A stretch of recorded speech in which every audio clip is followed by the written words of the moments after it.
deleted from the record. However, since this is a televised proceeding, nakita na eh, napakinggan na eh. So, i-erase ko man sa record, baliwala na lang. The fairest thing to do is to give you an opportunity as well. Attorney Ligutan spent 5 minutes and 18 seconds delivering his discussion. The court will give you the same time after your cross-examination with a warning.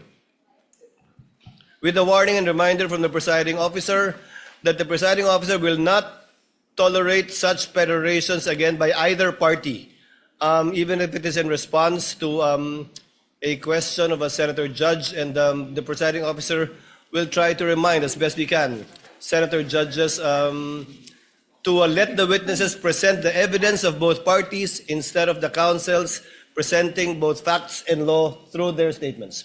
Senator Judge Cayetano. Alan. I'd like to thank the presiding officer for prudence, for wisdom in trying to resolve this issue. And I do understand that we are 24 people, all elected by the people, all wanting justice, all wanting a fair trial. Having said that, prudence dictates that we stop ourselves from asking certain questions that can prejudice the whole trial, whether or not our intention is to do so. So the problem is well stated by the presiding officer that if we simply delete from the record, mapapanood nyo na rin naman sa YouTube yung magandang discussion ng prosecution. So, on one sense, it is fair to give the defense a chance to answer. But on another sense, it's unfair. Why? Because whoever phrases the question, lamang na eh. Kasi yung question nga is, why is this an impeachable offense? So for example, if I was the one who stood up yesterday and I asked the prosecution, why is this a political vendetta? And why is the House not investigating the flood control instead of investigating the Vice President? That would be unfair. That would be unfair to the House. That would be unfair to everyone. So simply giving the prosecution the chance to answer that question I asked would be unfair to everyone. So I do not know the solution. I accept the solution of the presiding officer. Now, let's not tolerate any more questions like that. I agree with Senator P. I don't like being called out. But that's the role of the presiding officer and the Senate President. No? So, sana yun lang, no, na one, when we ask the questions, we'll make sure it doesn't prejudice the whole trial. Whatever we say here, may ma-accuse na lawyering for the prosecution or defense. Okay lang yun. Okay lang yun. Sa prayer nga kahapon, di ba? Basta't justice, bahala na magalit. Okay. But my last point, Mr. President, let's give the defense a little latitude in not only answering that question, but what you want to say. Because nga, the question is unfair. So if you're simply going to answer that question, then it won't solve the problem na nakapagsalita sila 5 minutes, kayo nakapagsalita. So we'll consider, personally, I'll consider the very eloquent answer yesterday as a sort of a closing. So same, personally lang, Mr. Presiding Officer, give the latitude to the defense na parang closing din, whatever. Because they have affirmative defenses. And they did not push us to hear that. They went straight to trial. So dun din sa mga nagsasabi na delay sa dami ng objection, that's unfair. No?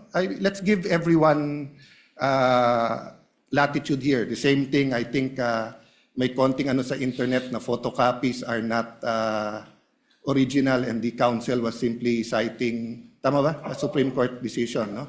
And the rules of court. And the rules of court. So I'm just saying it's an emotional issue. So all of us will be hit, badgered, whatever. I think trabaho naman nung witness natin, bantayan yung internet. So as long as hindi foul, hindi threat. But having said that, Mr. President, let's give each other leeway, but only to the point that the trial will not disintegrate, di ba, into a political fiasco or circus. Thank you, Mr. President. The remarks of Senator Judge Alan Cayetano are noted. Senator Judge Pia Cayetano. Thank you, Mr. President. This will be brief. First of all, I'd just like to confirm that I acknowledge what the presiding officer said, that I agreed. Basically, I'm withdrawing my motion in the interest of fairness, because the delivery of justice is about fairness. So kung nakapagsalita nga ang prosecution with their closing statement, di pwede rin dapat mag-closing statement ang defense, no? So I am amenable to that. But very, very, very briefly, Mr. President, I'd like to put on record, why are we being strict about the rules? Why do I have to bother standing up? Well, because nothing in this world will run well without the rules. Now, my colleagues, the Senate is a basketball-loving Senate. Dami dito, hilig mag-basketball. Kung ako volleyball player, colleagues ko, basketball. I'll use basketball as an example. Will you have a decent basketball game if there's no rules? No, there's rules. That's why we stand up. And then sometimes there are also opportunities to question the rules. That's also fine. But that's why we have to stand up and call the attention of the presiding officer when we feel that the rules are being violated. And we will continue to do so when we believe it is necessary in the interest of justice. Thank you, Mr. President. The remarks of the lady are noted. Since we are discussing housekeeping chores and matters, let the presiding officer continue with the same. The presiding officer will call for a break midway through in order to afford the parties 15 minutes to relax, go over their notes, and do their thing. In regard to senator judges or counsels for the parties who are not on deck, you're free to answer the call of nature in the least disruptive manner possible and return afterwards outside of the 15 minutes that we will be doing halfway through the proceedings. And finally, a request has been brought to the presiding officer to request as well the senator judges to lower the tone of conversational voices, because I think where you're seated is an echo chamber. Naririnig sa iba't ibang sulok ng plenaryong ito yung mga sinasabi din ninyo, at hindi rin nakakapag-concentrate yung ilan sa ating mga kasama na nakaupo sa paligiran ninyo. Just a reminder, and one last reminder before I recognize counsel for the respondent, Mr. Calilong, you will be testifying once again and will be undergoing cross-examination under the same oath Yes, Your that you Honor. took yesterday. Do you understand that? Yes, Your Honor. Thank you, counsel for respondent. Attorney Narvasa, if you're ready, you may proceed with your cross-examination. Your Honor, may I be allowed to approach a witness? You may do so. Thank you, Your counsel. Honor. Good afternoon, Mr. Calilong. Good afternoon, sir. During your direct examination, you testified that you were trained on photo and video authentication. Yes, sir. You said that you were trained for 2 weeks? Specific for photo and video, sir. Sir, my questions are answerable by yes or a no. Could you Yes, sir. please constrain yourself to these questions, unless I tell you, okay? Objection to that, Your Honor, please. And you got this training Your Honor, from I have to Before make an counsel for objection. respondent proceeds, counsel for the prosecutor, to let the presiding officer Your Honor. recognize you first. You are so recognized, sir. What is your objection? Thank you so much. Inasmuch as I would like to accommodate the defense that in asking the question that the witness is to be limited to a yes or no question, Your Honor, please. Unfortunately, Your Honor, please, that's not sanctioned in the rules. There's nothing in our rules that would allow a defense to constrain a witness, even on cross-examination, to answer the questions by a yes or no answer. It's not in the rules. So, Your Honor, please, we cannot constrain a witness to answering either a yes or a no. The witness should be able to qualify. The usual answer by the defense is that it could be handled by the prosecution on redirect. But that is not the case, Your Honor, please.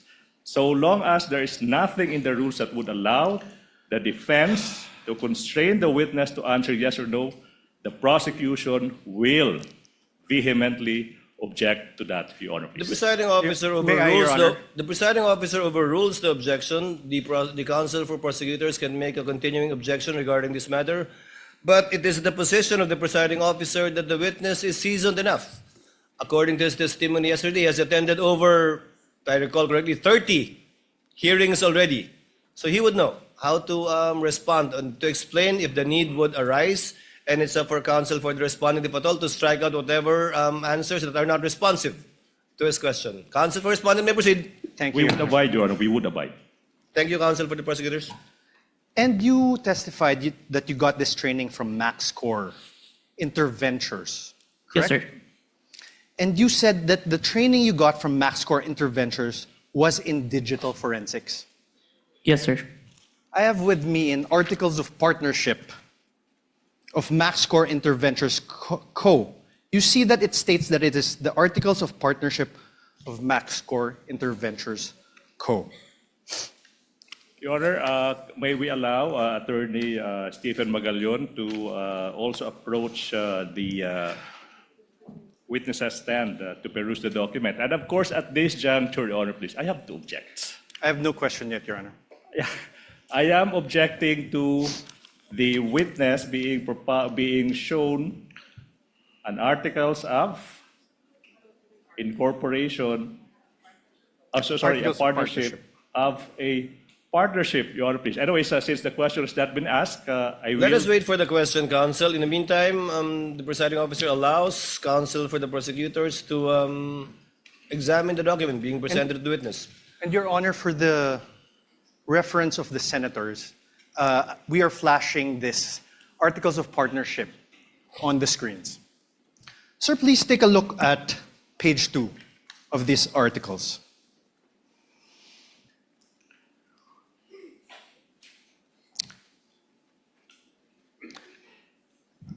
Page 2, sir. That's here. Page 1, page 2. Let's read it together, okay? Primary purpose, to engage in the business of trading both import and export of goods on wholesale, retail basis. Do you see that, sir? Yes, sir. Now on page, the same very same page 2. The secondary purpose. Let's read it together again. Own, use, improve, develop, subdivide, sell, exchange, lease of all kinds, including buildings, houses, apartments, and other structures. Do you see that, sir? Yes, sir. After that, in the same page 2, the secondary purpose is to print, publish, distribute, buy, sell, acquire rights to and generally deal in all kinds of software packages, books, periodicals, newspapers, magazines, journals, and other publications dealing in or having to do with subjects of all kinds, character, and all acts of things as may time to time be deemed needful, necessary, or required. You see that, sir? Yes, sir. Thank you, sir. Now I'm showing you a screenshot of the website of this MaxCore Interventures Co. It states under About Us. I'm also flashing this on the screen, Your Honors, for the ease of the senator judges.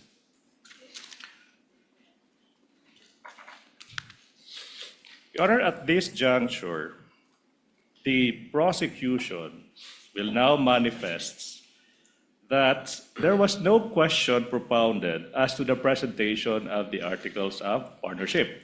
And the counsel is now moving forward to the presentation of an alleged website. Therefore, it seems that the defense counsel is the one presenting the documents without propounding any question to this witness. Highly improper, Your Honor, please. Highly improper. The counsel should be asking questions and not presenting document. You will have your turn when the defense team is allowed to present your evidence. 2 documents, no question yet. Highly improper, Your Honor, please. Again, I don't want to put the lawyer on the spot, but that is highly improper. Ask questions. Your Honor, I did ask questions. No, there was no question.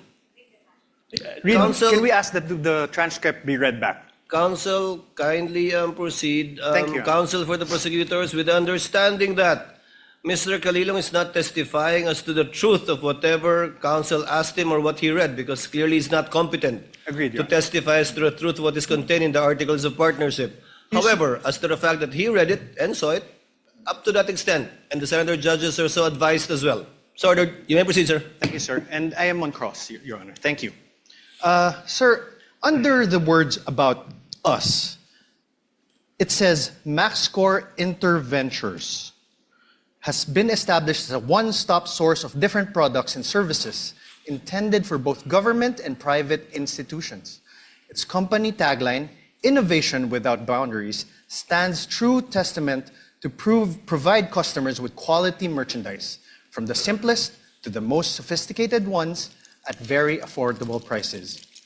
The company places a long-term business relationship through customer satisfaction on top of its priority list, with integrity and honesty as the foundation of the company.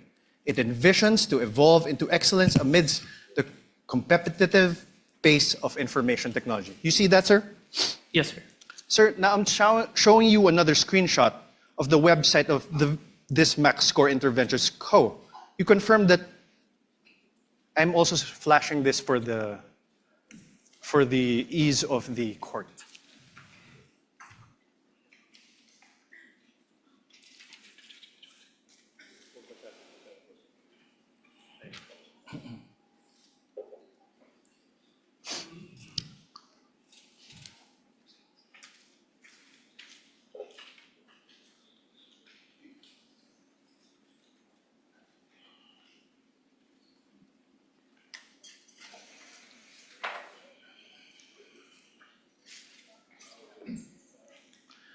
Sir, At this point, Your Honor, please, allowed. The prosecution is allowed. Counsel for the prosecutor is recognized. Your Honor, not by way of an objection, but a manifestation, Your Honor, please. Your Honor, this is... Wait. I'm Before not done. that, I would like to object to your manifestation. Your Honor, there's no objection. Why is the Your Honor, prosecutor allowed to manifest during my cross-examination? Counsel Honor. for respondent, kindly wait for the presiding officer to recognize you. Thank you, Your Honor. What is the desire of the counsel for the prosecutors to I make would a like to put into record the simple fact, Your Honor, please, that basis has not yet been laid as to the presentation of these documents. He presented an articles of partnership and screenshots of websites without saying who took these screenshots or who, from where did the defense get the articles of partnership. That is only by way of manifestation. No need for the court to rule on that, Your Honor, please. Noted. Earlier ruling of the presiding officer stands. Counsel may proceed. Your Honor, may I respond? No need, counsel. It was not an objection. Please proceed with your cross. Thank you, Your Honor. May I also state a manifestation, Your Honor? Your Honor, the basis of the defense was laid. For the record, the chair will allow it just this Thank you. once, please. The basis of the defense was laid when we asked him whether he testified that he got his training as an expert witness from MaxScore Ventures. That's basis, Counsel, Your Honor. please proceed. Thank you, Your Honor. Sir, could you take a look at this? Under the words "our products," the products seen there are office supplies and equipment, ICT equipment, software and hardware, investigative equipment, hardware and software, emergency response software, and CCTVs. Do you see that? Yes. Thank you. Mr. Calilong, are you a lawyer? No, sir. Yesterday, you testified that you signed the affidavit of investigation dated February 10, 2025. Yes, sir.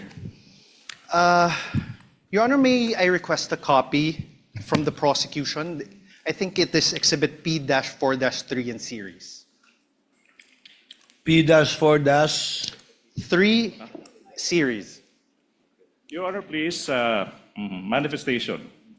The witness, number one, mentioned the affidavit of investigation, but that the witness did not identify the documents. So for the record, Your Honor, please, that document is not yet presented in courts as the documentary evidence, Your Honor, please. So highly improper for the defense to elicit that document through this witness, precisely because this witness did not yet identify the affidavit of investigation, Your Honor, please.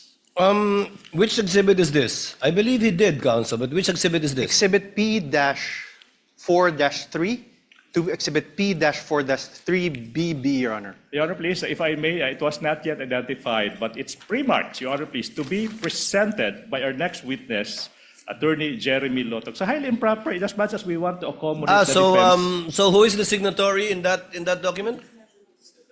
Is it Your Honor, Mr. Kalilong is a signatory to that document. is one of the signatories? Yes. Is one of the signatories. But the counsel for prosecutor is correct. This document has not yet been identified by any of the witness for the counsel for the prosecutors. Yes. You will get your chance, counsel for the respondent, when Attorney Lotok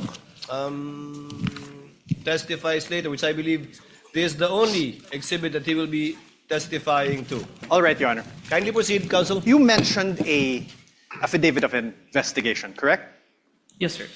And this affidavit of investigation, you sent a copy to the House of Representatives Committee on Justice. Yes, sir. You identified it during the House Committee hearings on April 29, 2025. Yes, sir.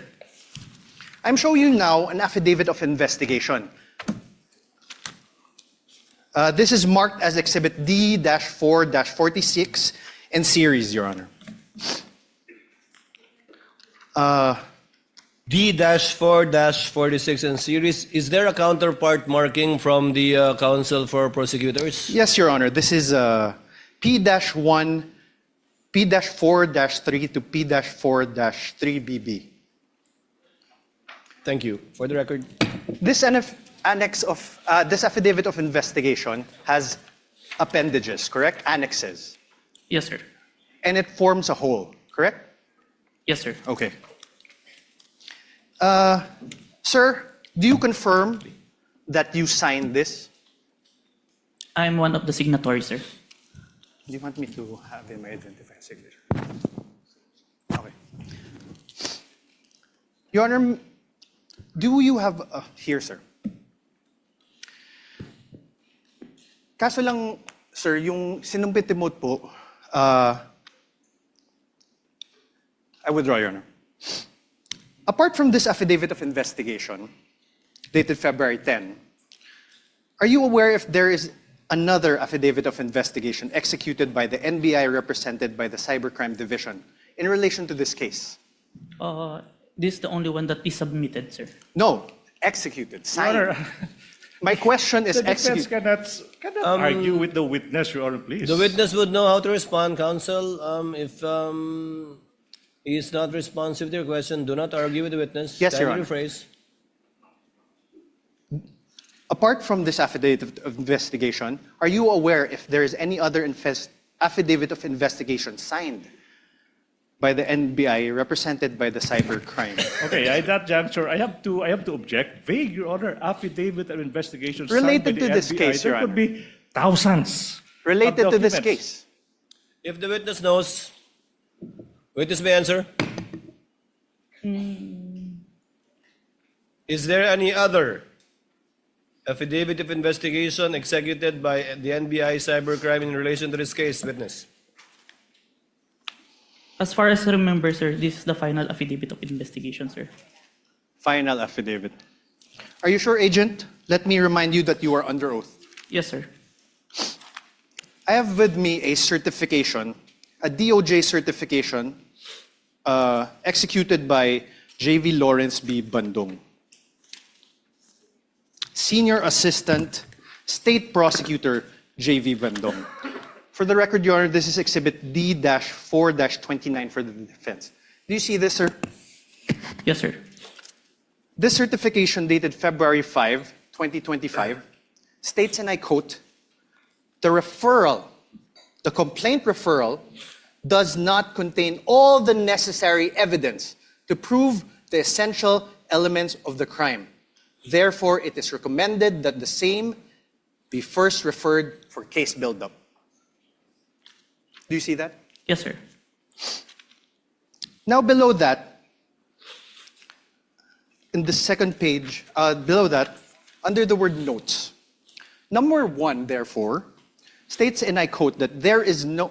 May I have this flashed on the screen, please? For the ease of the court. So the Honorable Court can follow. Under notes again, sir. For the record, Your Honor, we are flashing the certification on the screen. Under notes, sir,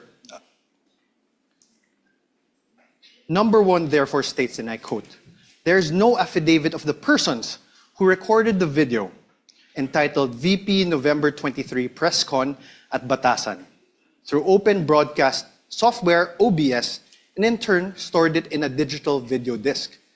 Do you see that, sir? Yes, sir. Let's go to page 2. On paragraph 7, it states, and I quote, one of the elements of the crime of grave threats is that the offender threatens another with infliction upon the latter's person, honor, or property, or upon that of the latter's family of any wrong amounting to any crime. In the instant complaint, only the NBI executed an affidavit and there was no participation on the part of the offended parties, as it appears. NBI is not the offended party for the crime of grave threats. Do you see that? Yes, sir. Above this, in paragraph 6, it states that, and I quote, only the minutes of the meeting with several personalities and representatives from various media outfits were submitted. And although the minutes were signed, there was no individual affidavit executed regarding the contents of said minutes. Do you see that, sir? Yes, sir. On paragraph 5, it states that, and I quote, the affidavit of one Patria Morales mentioned that she stored these footages in a USB and submitted it to the NBI. However, there was no USB attached to the complaint, only a DVD was attached. There was no detail regarding the contents of this DVD. Do you see that, sir? Yes, sir. On paragraph 4, it states, and I quote, Annex L did not indicate who made such TSN. There was also no affidavit of the person who made the TSN. Do you see that? Yes, sir. On paragraph 3, it states that, and I quote, Annexes I and K, open parenthesis, DVDs with markings NBI-CNN-C-2412-43-6-2 and NBI-CCN-C-2412-436-2, close parenthesis, were not accompanied by an affidavit of the record and TSN, also affidavit of the one who will execute the TSN. Yes, sir. On paragraph 2, it states, and I quote, the press briefing conducted on October 18 was not recorded and or stored in the DVD, no video submitted, and there was no TSN of the said briefing and the necessary affidavit of the person taking the CSN. Yes, sir.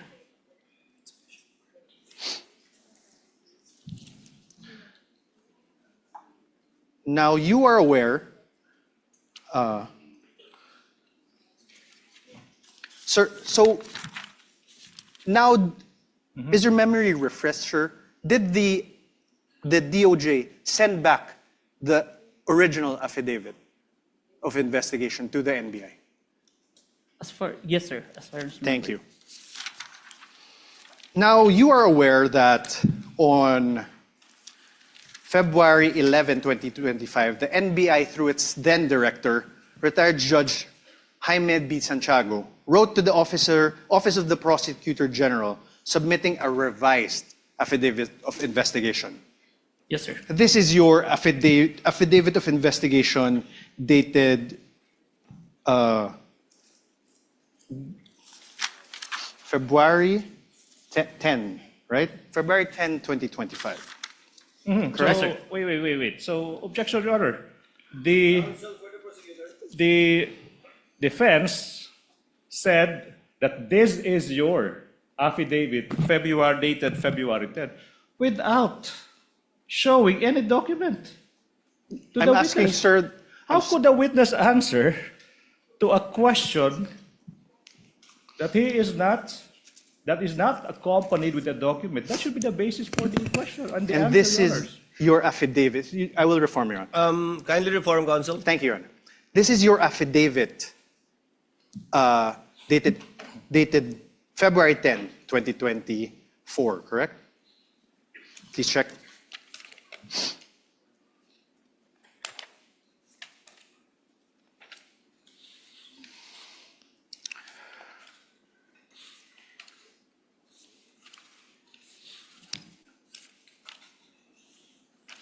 Sorry, sir.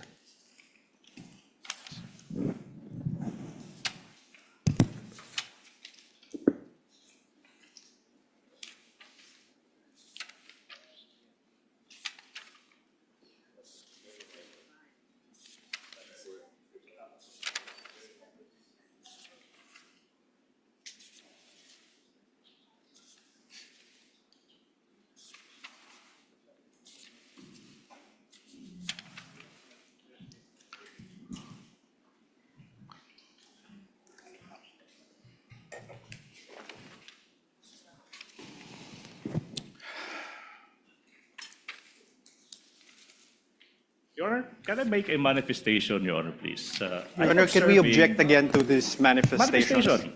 I will not even object. I'm being generous. Your Honor, Counsel, wit- let's wait for the witness to review it. It's a voluminous document. And No, the signature is on the last page. You can make the corresponding objection to Signature. the style, manner, or cross-examination of the counsel for responding at the proper time. Signature. And po.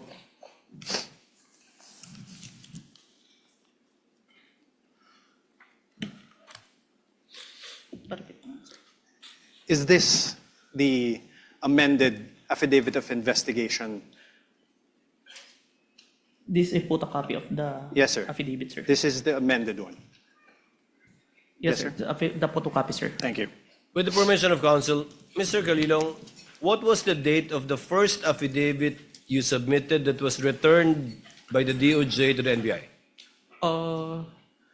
As far as I remember, January 30, and was when the certification was issued, we complied with the requirements and submitted it on February 10. That's Have why you there's a revision. identified that affidavit of investigation dated January 30 in yesterday's proceedings? No. Yes or no? Sir? Have you identified the January 30? The one that I identified, Your Honor, is the authentication, Your Honor. Not the affidavit of investigation. So you have not done so. Yes, sir. This one, you have not done so too. Yes, Your Honor. For the record, counsel, you may proceed.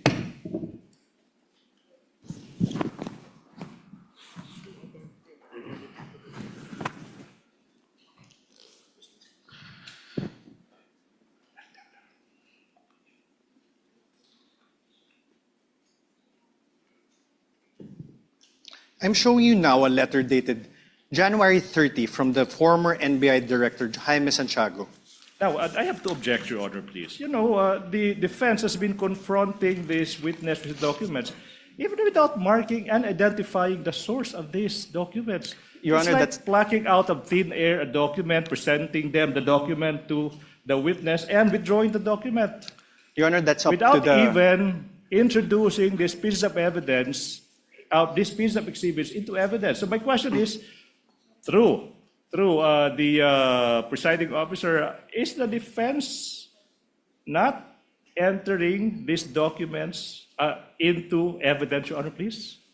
They can do so at the proper time, counsel, but insofar as the witness is concerned, I think the basis was laid when he said that he executed only one affidavit of investigation in connection with this case. Now it seems that there are two affidavits, I would like to make both of which have not yet been presented. One will be presented, I think, by Attorney Lotok Your Honor, for But the the first record, one, we're not aware of it.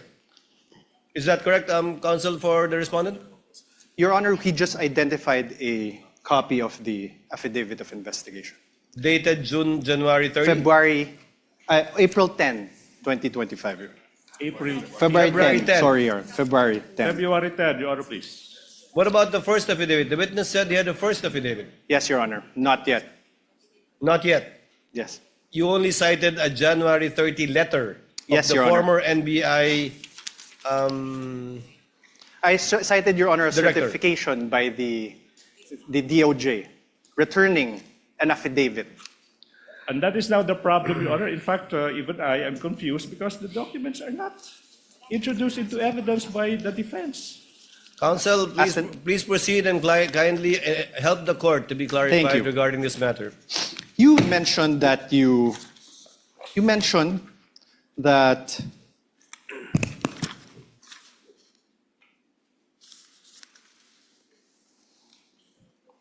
that you were aware that the then director, retired Judge B. Santiago, wrote to the office of the Prosecutor General submitting a revised affidavit of investigation on February 11, 2025. I'm showing you now that letter dated February 11, 2025. For the record, this is Exhibit D-4-43 for the defense. Up for the defense, you mean pre-marked? I Pre-marked. suppose. Because when you say marked as evidence for the Pre-marked. defense, it's not yet. Your turn has, you have yet to present your exhibit, so it should be pre-marked, Your Honor, please. No, it's pre-marked, and I believe both the defense and the respondent and the prosecution also have common pieces of evidence which you decided during pre-trial. This is not one of them, which you decided during pre-trial to be marked It's separately. not one of those few common pieces of evidence. Yes, there are a few. Sir, Please proceed, counsel, for the respondent. Witness the answer. there is a signature above the name Judge Jaime B. Santiago. Whose signature is that? Your Honor, now I would like to object to the relevance. A letter is being, the witness is being confronted with a letter coming from the former NBI director, Judge Jaime B. Santiago, and this witness is now being asked to identify whose signature is that. That's obvious. I'll allow it conditionally if you can show the relevance Your insofar Honor- as your ability to test the credibility and the accuracy of the witness is concerned. In the meantime, I'll allow it. Kindly show the connection, counsel. Thank you. Sir, whose signature is this?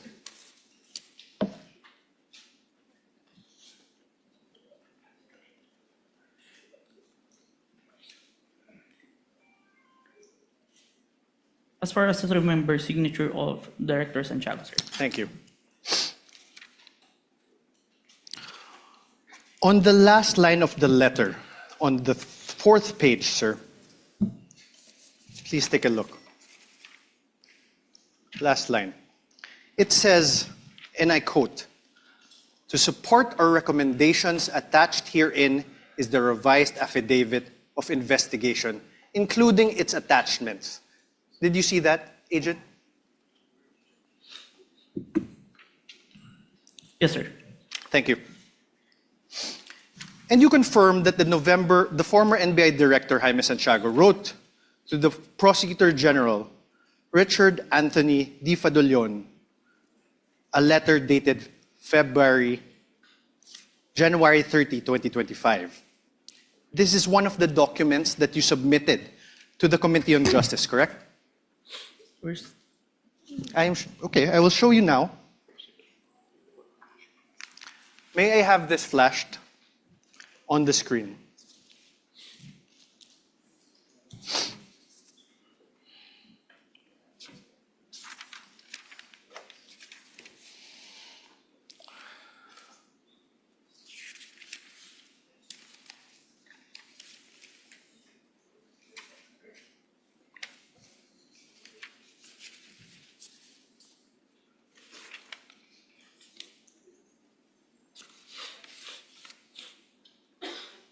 Do you recall this document? Yes, sir. Yes.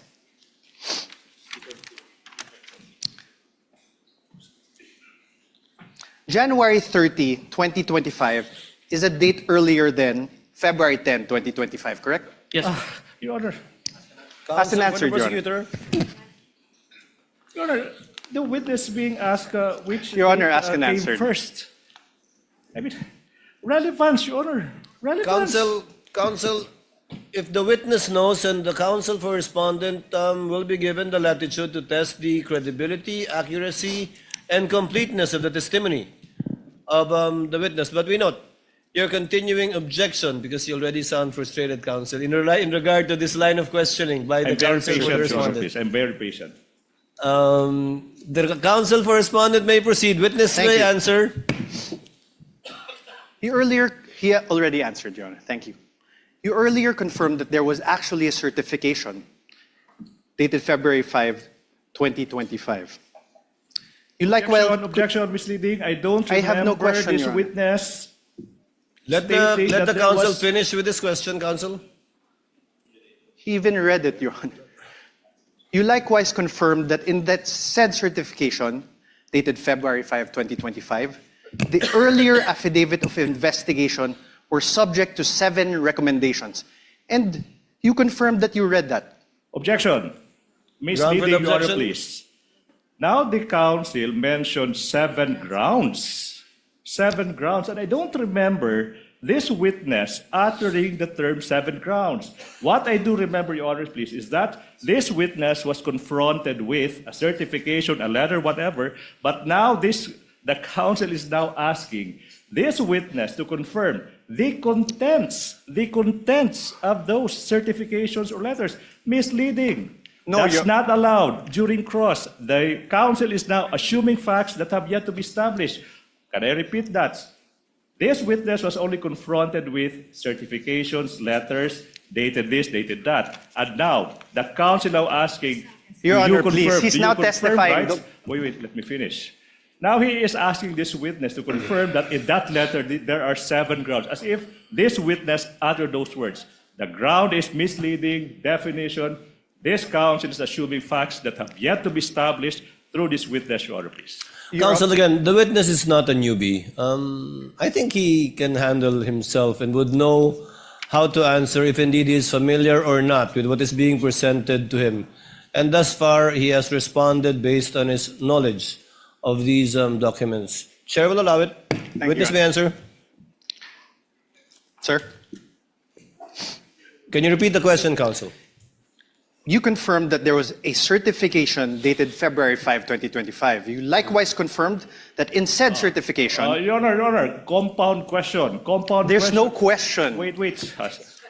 Kindly wait for the presiding officer to recognize you before answering. Yes, Your Honor. Yes. Much Please, obliged, Your Honor, counsel please. for the prosecutors, please finish with your objection.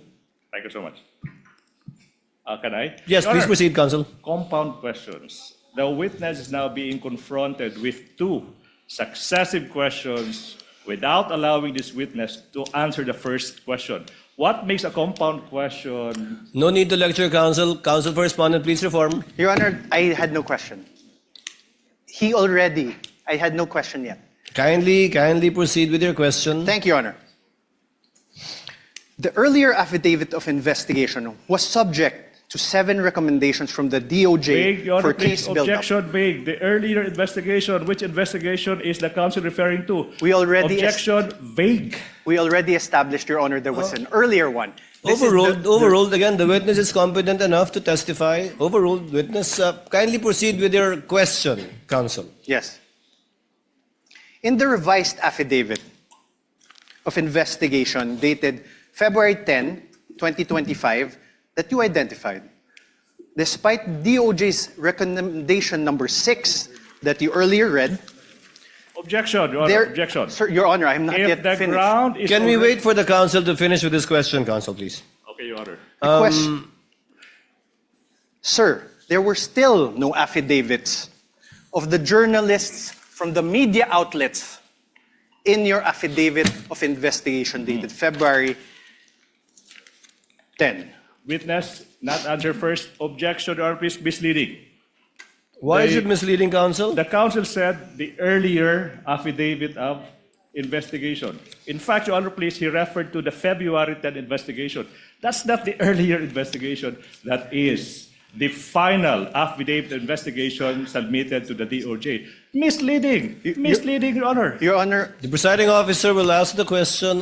Mr. Witness, did you attach the said affidavits revised, right? of the two witnesses that viewed the video of the Vice President in the February 10 affidavit? Yes, sir. Let me qualify my answer in number 6, sir. You may do so.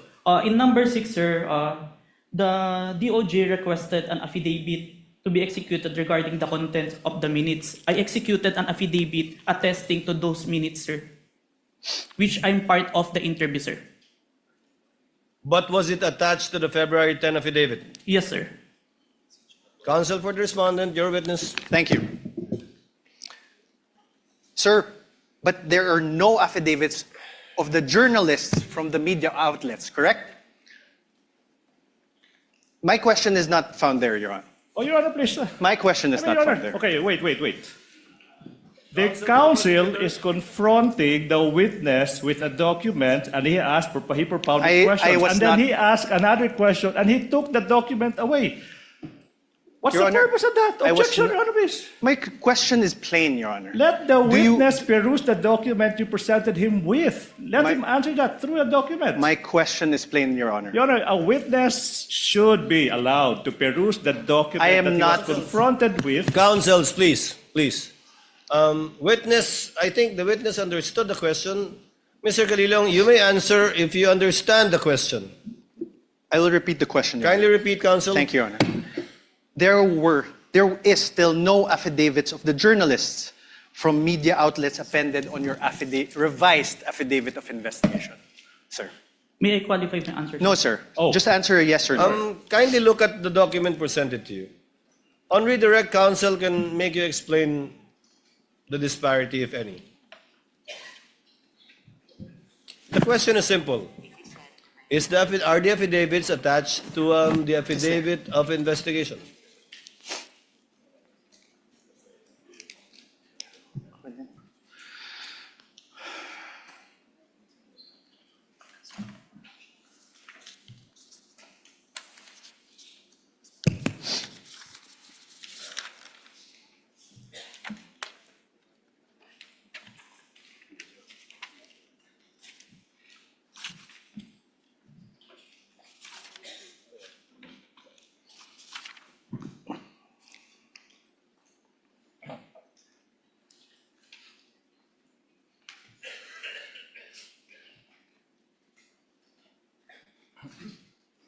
May I see the question number 6?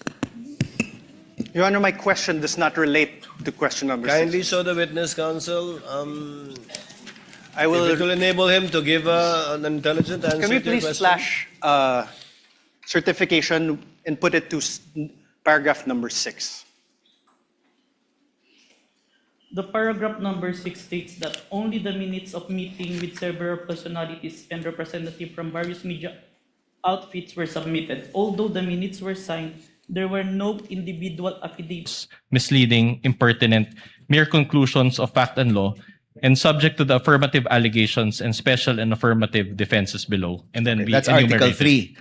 Paragraph 3, Your That's Honor. paragraph 3. So the rest, no, itong mga iba. Okay, paragraph 197. 197. It says there, finally, no such purpose contemplated by law was attained or could have been attained precisely because the respondent did not have any purpose other than simply answer a speculative inquiry. So that is our position on the matter. So your position is that is enough of a specific denial to the allegation na may kinausap na hitman si Vice President Sara. Yes, Your Honor, because we discussed in our answer that the presumption never shifts.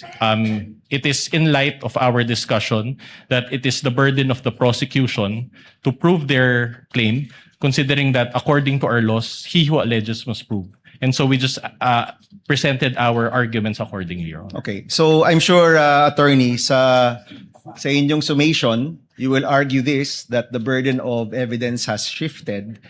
Pero hindi nyo po na take into account na ito mismo ay galing sa Vice President natin. Your Honor, to clarify, the burden of proof proof is with the prosecution and not with the defense. In fact, Your Honor, according to our laws, even if we do not present evidence, if they do not overcome that threshold, Your Honor, then we believe that our client is Okay. entitled to. So, ang sagot po nyo, and this is my final question, presiding officer, ang sagot po nyo, kailangan i-prove ng prosecution na merong hitman. And you're not denying that the Vice President spoke to a hitman. No, we are denying that, Your Honor. It's just that was our presentation and our answer. Okay, so for the record, you are denying that the Vice President actually spoke to a hitman na, in fact, ang sabi nga ni Attorney Lotoc, hindi siya nagsisinungaling. Yes, Sinasabi nyo, actually, nagsinungaling siya at wala siyang kinausap na hitman. Yan Yeah. pong sinasabi ninyo. Yes, Your Honor. I don't know what's the frame of mind of Attorney Lotoc, but that is our answer, Your Honor. Okay. That she denied. Maraming salamat, Attorney. Thank you. Your Honor, Thank you, Senator Judge Aquino. Senator Judge Zubiri is recognized. You have 2 minutes, sir. Thank you very much, Mr. Presiding Officer. Just want to go to the line of questioning continue the line of questioning of Senator Aquino to the prosecution, Attorney Vinluan. So there's Defense, not, Your Honor. yes, I'm Defense. sorry, defense. My apologies, Attorney Vinluan. Has been no in any instance that the Vice President had come out on TV or radio saying that hindi, joke only, nagkamali ako, ano lang to, nagbobo. Kasi si Tatay Digong nung araw, sinasabi niya yun eh. So, papatayin ko siya. Tapos mamaya, joke only yan. Nagloloko lang ako. Parang ganun. So at no particular point in time, has she issued a denial that she said these statements? Aside from what you submitted to this court as a blanket denial. There is, Your Honor, and we just reserve our right to present that evidence at the proper time as well, Your Honor. Okay, so there's a video or recording that was done maybe a month or during the period of time that she had mentioned this, that she was denying, because we'd like to see that as well. That would weigh in heavily on our decision, because kung ngayon lang po nagpalabas ang depensa ng denial, parang after the fact na kasi nagkaroon na po tayo ng impeachment trial. We'd like to see that if you have that kind of evidence. We will provide, Your Honor. Thank you very much, Mr. President. Thank you, Senator Judge Zubiri. What is the pleasure of Senator Judge Alan Cayetano?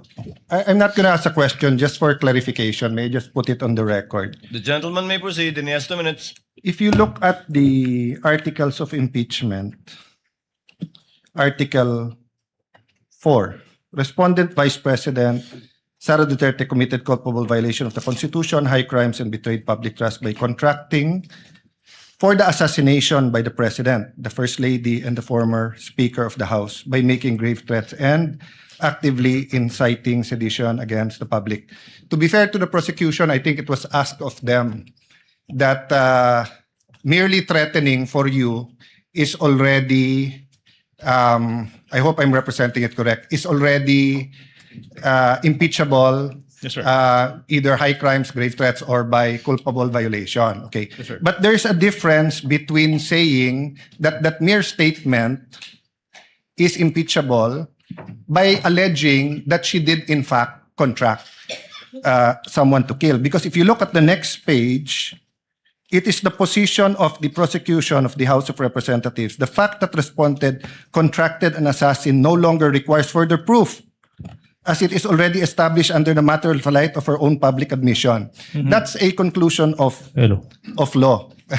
Because it is basic that if someone alleges that someone contracted assassin, you have to prove.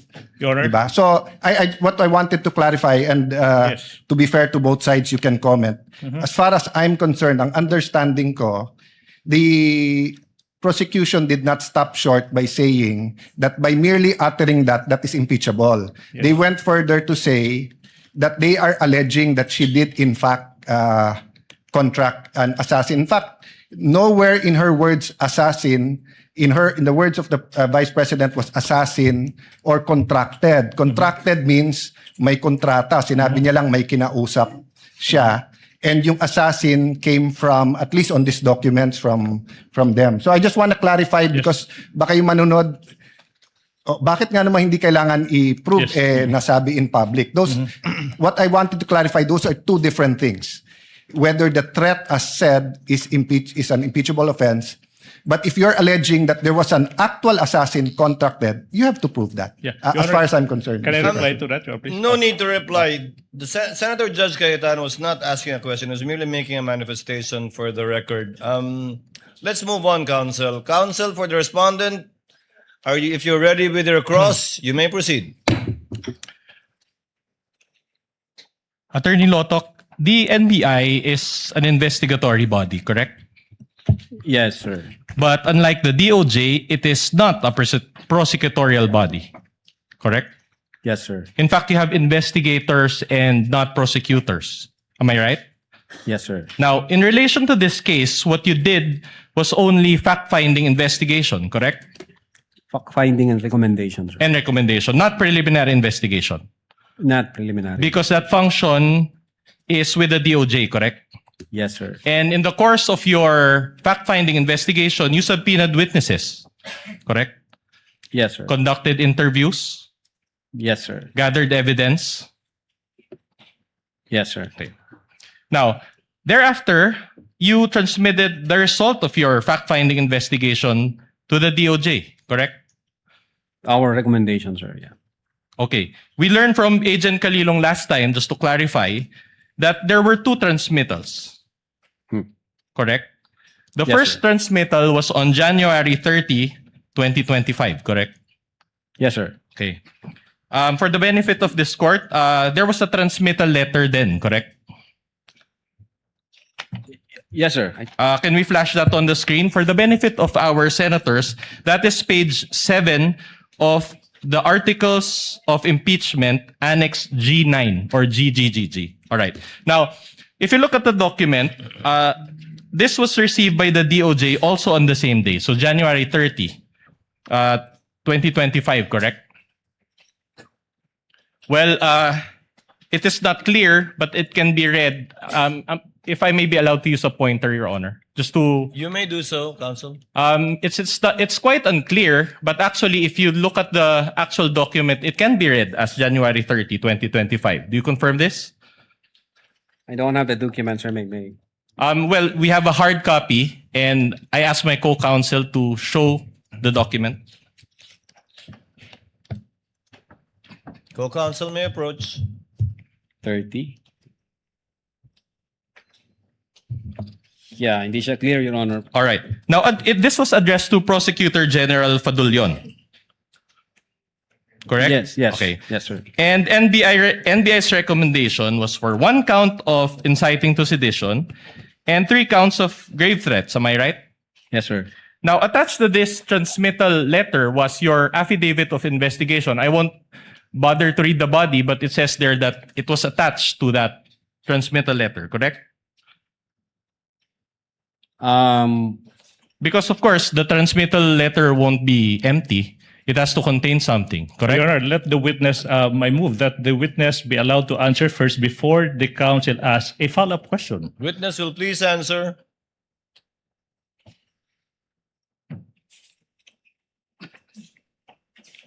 I think yung copy ng affidavit is nasa DOJ na, yung first affidavit. So there was an pa. affidavit of investigation because Agent Calilong also confirmed this last time. So I just want a clarification from you. There was a first affidavit of investigation dated January 30, Yes, 2025. All right.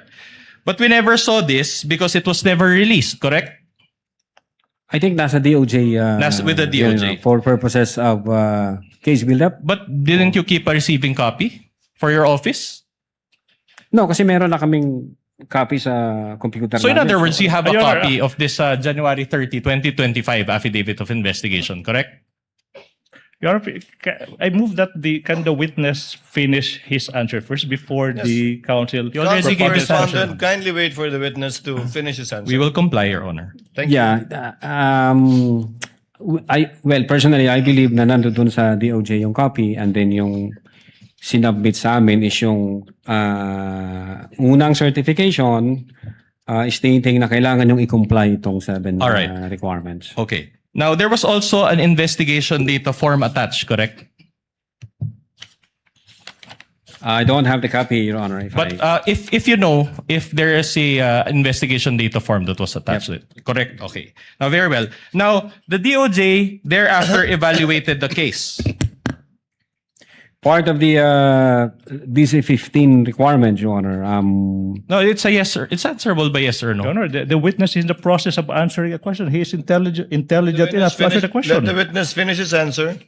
Part of the requirement of the DC-15 series of 2024, if I'm not mistaken, the circular has directed the prosecutors to proactively engage in the investigation of crimes or in the criminal investigation. Kaya ho yung ginagawa namin nung nag-submit kami nung transmittal, ang purpose ho nun for evaluation ng ating prosecution, at the same time for case build up. So pag nakita ho ng prosecutor na may kulang, part ho ng evaluation saka case build up process, nagbibigay ho sila ng recommendation, NBI, may kulang kang ganito, hindi pa sa sufficient, i-comply nyo muna to. Part ho yun ng DC-15 requirements. All right, clear. So in other words, the evaluation is to determine if the recommendation is sufficient or insufficient for the purpose of preliminary investigation, correct? For purposes of case build-up, so that the transmittal or referral would be able to comply the requirements of preliminary investigation. At any rate, preliminary investigation is the next step, correct? Yes, Your Honor, after the evaluation and case All build-up right. process. Can you receive this evaluation or response from the DOJ? Am I right? You mean the certification, sir? Yes. Yeah, the first No, certification. if only you receive. Your Honor, again. The witness is in the process of answering the question, and the counsel is excited to propound a follow-up question. Let the witness answer first. Same ruling, same reminder. Witness, kindly proceed to answer. Again, sir, what was the question? So you received a response from the DOJ. A certification dated February 5, 2025. All right. Oh, no. That's not my question. But anyway, let me direct your attention to a certification issued by the DOJ through Senior Assistant State Prosecutor J.V. Lawrence B. Bandong and approved by Senior Assistant State Prosecutor Herbert Calvin P. Abugan, dated February 5. For the benefit of this honorable court and the Filipino people watching, this is Articles of Impeachments Annex G9 as well, pages 10 and 11. May we ask that the witness peruse this certification? Just a manifestation, Your Honor, Annex G9 is actually not numbered. So pages 10 and 11 was based on the PDF file or the soft copy, but the hard copies are not actually numbered. Noted. So, Mr. Witness, was this the response from DOJ following your January 30, 2025 Yes, sir. transmittal? So this certification contained the DOJ's evaluation, correct? Yes, Your Honor. And- Part of the requirement Wait, of DC-15. again, the same. Yes, Your Honor. Same. Your Honor. The witness still answering. Let the witness answer first before propounding the next question. And the NBI received this February 5 certification, correct? Yung copy ko, Your Honor, hindi ko makita yung date. Oh, I'll help you. There is a note received on the upper right that is unclear. Can we flash that on the screen as well? It is unclear, but it appears to have been received on February 5, 2025, correct? So more or less 6 days after transmittal. Do you confirm this? Your Honor, before the witness answers the question, I would like to Yes, commence counsel. my objection on the ground of relevance. May I explain, Your Honor, please? This witness testified that what they filed with the NBI, with the DOJ, is a February 10 affidavit investigation. And here comes the defense now. asking questions as to the first affidavit of investigations that the NBI submitted, which the DOJ asked them to correct and to provide additional information, which they complied with. And what is now at issue is the February 10 affidavit investigation. That's why I'm now objecting on the grounds of relevance. Your Honor. What's the wait, let me finish. What's the point of digging into a prior affidavit investigation when what this witness testified to, when what this witness identified is a later affidavit investigation that is now being considered by the DO? The question is simple: what's the relevance? Objection is overruled. It goes into the credibility of the witness as well as his ability to testify as to his investigative report. And witness is competent enough anyway. Witness may answer. Yes, Your Honor. No, Your Honor, we received that letter on 10 February 2025 based on the second letter submitted to Honorable Richard Anthony D. Fadulion, signed by Judge Jaime B. Santiago. States here that on 10 February 2025, this Bureau received the certification dated 05 February 2025, where the evaluating prosecutors referred the case for case build-up, citing reasons thereof. Then in that case, Your Honor, we have a problem because this is Oh, part... Your Honor, objection. Your Honor, I'm not yet... I'm not- Objection. Kindly let counsel finish. Because like, as I mentioned a while ago, Your Honor, this forms part of the records of this honorable court. This was submitted as page 10 to 11 of Annex G9. This is part of the court's record, and we also received this. These are not our documents. That's why I'm objecting, These are Your the Honor. prosecutions. I mean, the Counsel for the prosecution's prosecution, documents. kindly let him finish. These are not our documents, Your Honor. These are part of the records of the court.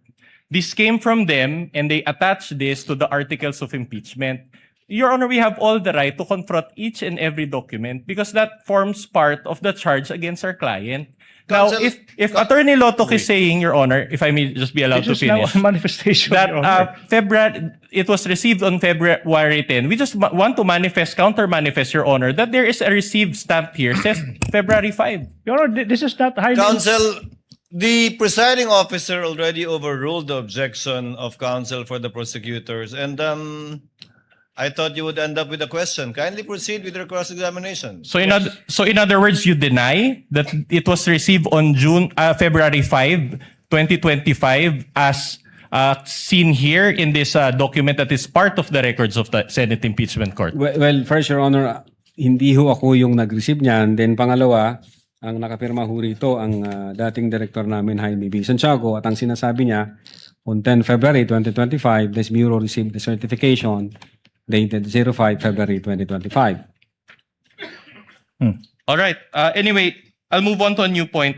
This certification noted 7 items, and we went through this the last time with Agent Kalilong, so I won't delve on that. But basically, just to go through this very quickly, the first point says that there is no affidavit of the person, so no affidavit. The second point is, or the second note is the press briefing conducted on October 18, so no TSN and affidavit of the person taking the TSN. Number 3 is annexes I and K with marking, so no affidavit of recorder and no TSN and affidavit. Number 4, Annex L did not indicate who made such TSN, so incomplete information. Number 5, the affidavit of Juan Patria Morales, so no USB. Number 6, only the minutes of the meeting with several so no affidavit. But I'd like... Oh, Your Honor, that's my objection now. I'm just reading Where's it, Your the Honor. question? Wait for the question. Kindly Okay, wait I'm for the going question, I'm going to the counsel. question. I'm just Thank laying you. the basis, Your Honor. Now, I'd like to highlight note number 7. Please allow me to read that portion, or at least the latter portion thereof. It says there, in the instant complaint, only the NBI executed an affidavit and there was no participation on the part of the offended parties. As it appears, NBI is not the offended party for the crime of grave threats. My question is this. So based on note number 7, according to the DOJ, the NBI is not the offended party, correct? Based on number 7, based on number 7, NBI is not the offended party for the crime of grave threats. Okay, very well. So the offended parties, if at all, are President BBM, the First Lady, and the former Speaker, correct? Yes, sir. At any rate, all these, the 7 notes that I mentioned, are all deficiencies in the first affidavit of investigation, correct? It's not deficiency, Your Honor, because the first affidavit we've submitted is substantial in terms of establishing the evidence required. This requirement is a matter of complying the required quantum of evidence required under DC-20. And if I may, sir, the purpose of submitting our referral to the Department of Justice is for preliminary investigation, which under the NPS rules, the new rules under the NPS, the law enforcement agency can submit a complaint affidavit, or in fact submit a complaint before the DOJ for purposes of preliminary investigation. The requirement that the offended party should have that complaint affidavit is not an indispensable requirement, and so far as the preliminary investigation is concerned. Mm-hmm. So far as the preliminary investigation is concerned. Very well. Now, based on that answer, I'd just like to point your attention to the portion of this certification dated February 5, 2025, next to the box ticked with an X. Kindly allow me to read, if we can highlight that portion. Okay. It says here, and you can read with me, insufficient for the conduct of preliminary investigation and must first be referred for case build-up. So in Filipino, this is my question, I'll do it in Filipino. So in other words, nakulangan yung DOJ, correct?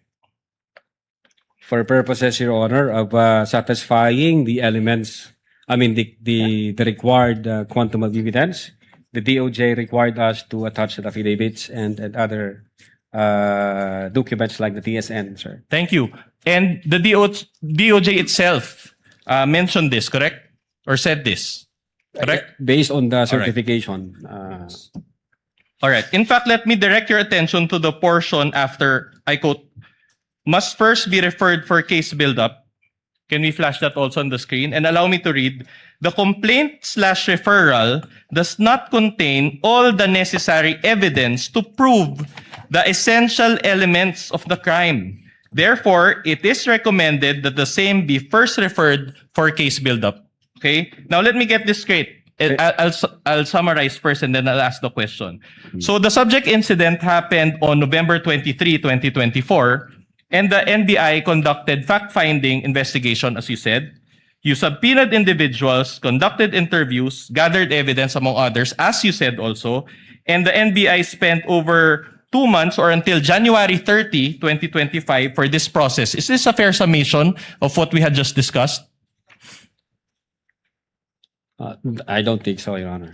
Mm-hmm. You don't agree. And yet, when the NBI transmitted the case to the DOJ on January 30, 2025, the DOJ found it to be insufficient for the conduct of preliminary investigation. Objection, Your Honor. Continuing objection as to this series of questions as to the prior affidavit investigation, which was corrected in a February 10, 2025. Continuing objection, Your Honor. The continuing objection is noted. Same ruling by the court. Witness may answer. Yes, Your Honor. The fact that the Department of Justice that would issued be enough. another That would be enough. I certification. Kindly let the witness finish. We will counsel. comply, Your Honor. The fact that the Department of Justice issued another certification on February 14, 2025, and it states here that the referral is sufficient for conduct of preliminary investigation and that it contains all the necessary evidence to prove the essential elements of the crime and should be docketed for preliminary With the investigation. permission of the parties, Attorney Latok, that's the second certification. Yes You're po, speaking Your of. Honor. The second certification. Counsel for the respondent. Yeah, we please. will go to that. In other words, based on this certification, the DOJ did not affirm the NBI's recommendation, correct? No, part of the process of evaluation and case build-up, the DOJ require us to comply with the requirements na hinihingi nila, gaya ng mag-attach kayo ng affidavit, mag-attach kayo ng TSN, pero wala hong sinabi ang DOJ doon na hindi substantial yung aming affidavit. Ang nirequire lang ho nila, mag-attach kayo ng yun nga, yung affidavit na na-record yung video, at then yung TSN, sir. Well, according to you, but we just Oh, read no, you're that it was argumentative. insufficient. Objection, argumentative. Asked and answered. Move on, counsel.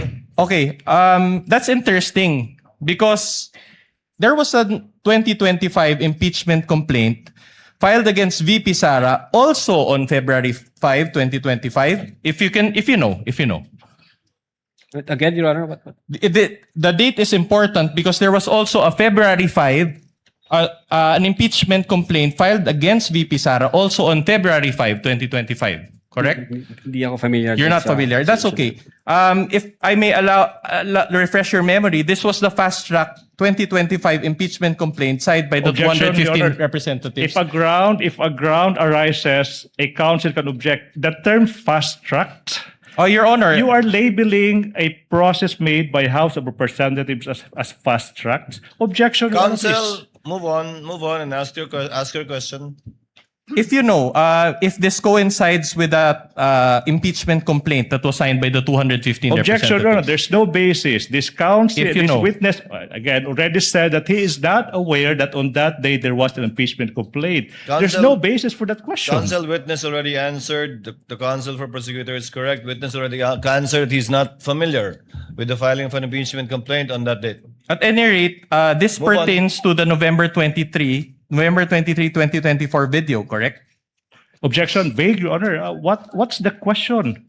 Referring to a video. Objection, vague. Kindly restate your question, counsel. The complaint that was filed against the Vice President also pertains to the November 23, 2024 video. Objection, If you know.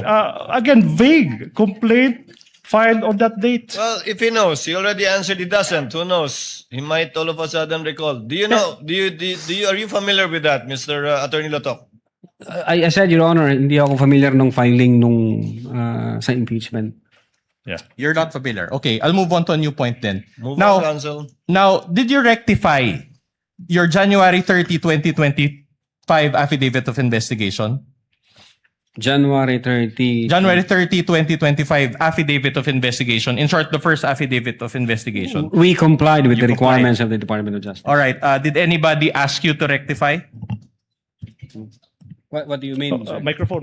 Use the microphone. What do you mean? Did you receive any directive from anybody to rectify that affidavit of investigation? Objection, argumentative. The question was asked. He said we complied, and then he's now asking the I'm same asking question. who? I'm asking if there is another person who directed you to satisfy the requirement. Overruled. withdraw, Witness withdraw. will answer. Witness is an intelligent witness. Aside from the fact that he's a lawyer. Your Honor, when we received the certification dated 05, February 2025, ito ho yung kinumply namin. All right. And you added affidavits executed by your agents, correct? To your revised affidavit of investigation, correct? No, we didn't revise the affidavit of investigation. We just produced the affidavits of the fact that the video was recorded and there was TSN. Yun ho yung in-attach namin sa affidavit of investigation. So you are denying that you produce a revised affidavit of investigation. Well, when you say kasi revised affidavit, binago namin yung affidavit namin. Hindi ho namin binago, Your Honor, yung affidavit namin. Nag-require ho ang Department of Justice, kulang kayo ng affidavit as to the fact na nirecord nyo yung video, kulang kayo doon sa affidavit kung sino nag-execute ng TSN, etc. But not the substance ng affidavit, Your Honor. All right, I'll go back to the point later, but let me highlight one very important observation. Okay, your January 30, 2025 affidavit of investigation included a transmittal letter, as you said, as well as an investigation data form or IDF. Correct? Wala ho akong kopya dito, sir. You don't have a copy. Okay. In fact, let's show that IDF. Page 12, this is page 12 of Annex G9 for the benefit of this honorable court as well. Okay, this is an investigation data form. You're very familiar with this document because you're an investigator, correct? Now, this was Kindly wait for the witness to answer. he Are you nodded his familiar? head. Yeah, investigation data form, sir. Okay. Opo, Your Honor. All right. So in other words, the IDF serves like a cover letter for your affidavit of investigation, correct? Yes, sir. Okay. And the transmittal letter along with this IDF was received by the DOJ, correct? Yeah, I believe so, sir. All right. Now, my question is this. Was the investigation data form also received by the DOJ? I don't have personal knowledge. You sir, don't have, kung ng- but you were the one who caused the filing of the affidavit No, I- attached to this affidavit of investigation data I form, instructed correct? the agent on case as well as the executive officer na pagkumpleto na pwede niyo nang i-file yan sa Department of Justice for purposes of evaluation and case build-up if warranted, sir. Okay. But here, upon perusal of this investigation data form, there is a stamp received in the upper left portion of this data investigation form. And I'd like to note, Your Honor, and for the benefit of the court, can I ask my co-counsel also to distribute among the senator judges a printed copy so that they can peruse this document better, as well as the witness so he can confront. There is a stamp Department of Justice received, but it appears that it was initially stamped February 12, 2025, but there is a marking, a manual marking that converted it to January 30. And there is also a word there, JAN. So January 30 ang lumabas, no? Okay. My question to you is this. The stamp says Department of Justice, correct? Well, No, wala akong hawak na document ko, You Your can Honor. perceive it. Kung- And kung mind you, yung- these are kung- not our documents. These are part of Annex G9 of the Articles of Impeachment. So these are not our documents. Your Honor, I would like to object now. The witness already said that he is not aware as to the actual filing because he only asked his agent on case to investigate. And then now the witness is now being propounded to question as to what appears on the stamp as to the time or date of receipt by the DOJ. So the witness said he is not competent to answer that. Your Honor, please. Oh, wait, I'm not done. That's the first one. Your Honor, please. No need for the court to rule, but I am registering my continuing objection to this series of questions as to the prior affidavit of investigation, when in fact, this witness already said that he complied with all the requirements by the DOJ and came up with a February 10, 2025 affidavit investigation. So I move that it be noted, Your Honor, please. The continuing objection. of counsel for the prosecutor is noted, but counsel, as pointed out by counsel for the respondent, this is part and parcel of the complaint Yes. that the panel of prosecutors filed before this court. If the witness knows, he may answer. So the question is, the stamp says Department of Justice, correct? It's a very basic question. Again, I don't know, Your Honor. No, based on this document, Argumentative, Your Honor. the only question is, it says Department of Justice, correct? As I've said, Your Honor, hindi ho ako ang nag-file. May inutusan ho ako. Do you see it in the screen and Your do you Honor, see it the in the hard witness- copy? Counsel asked and answered, move on. That's Okay. the response of the witness. So will you agree that considering that this was supposed to be received by the DOJ, it is only the DOJ that has the authority to change the date? Again, you asked the DOJ, sir. Wala ho akong Exactly. idea dyan. All right. Counsel for the prosecution, kindly avoid. All right, but side this is remarks.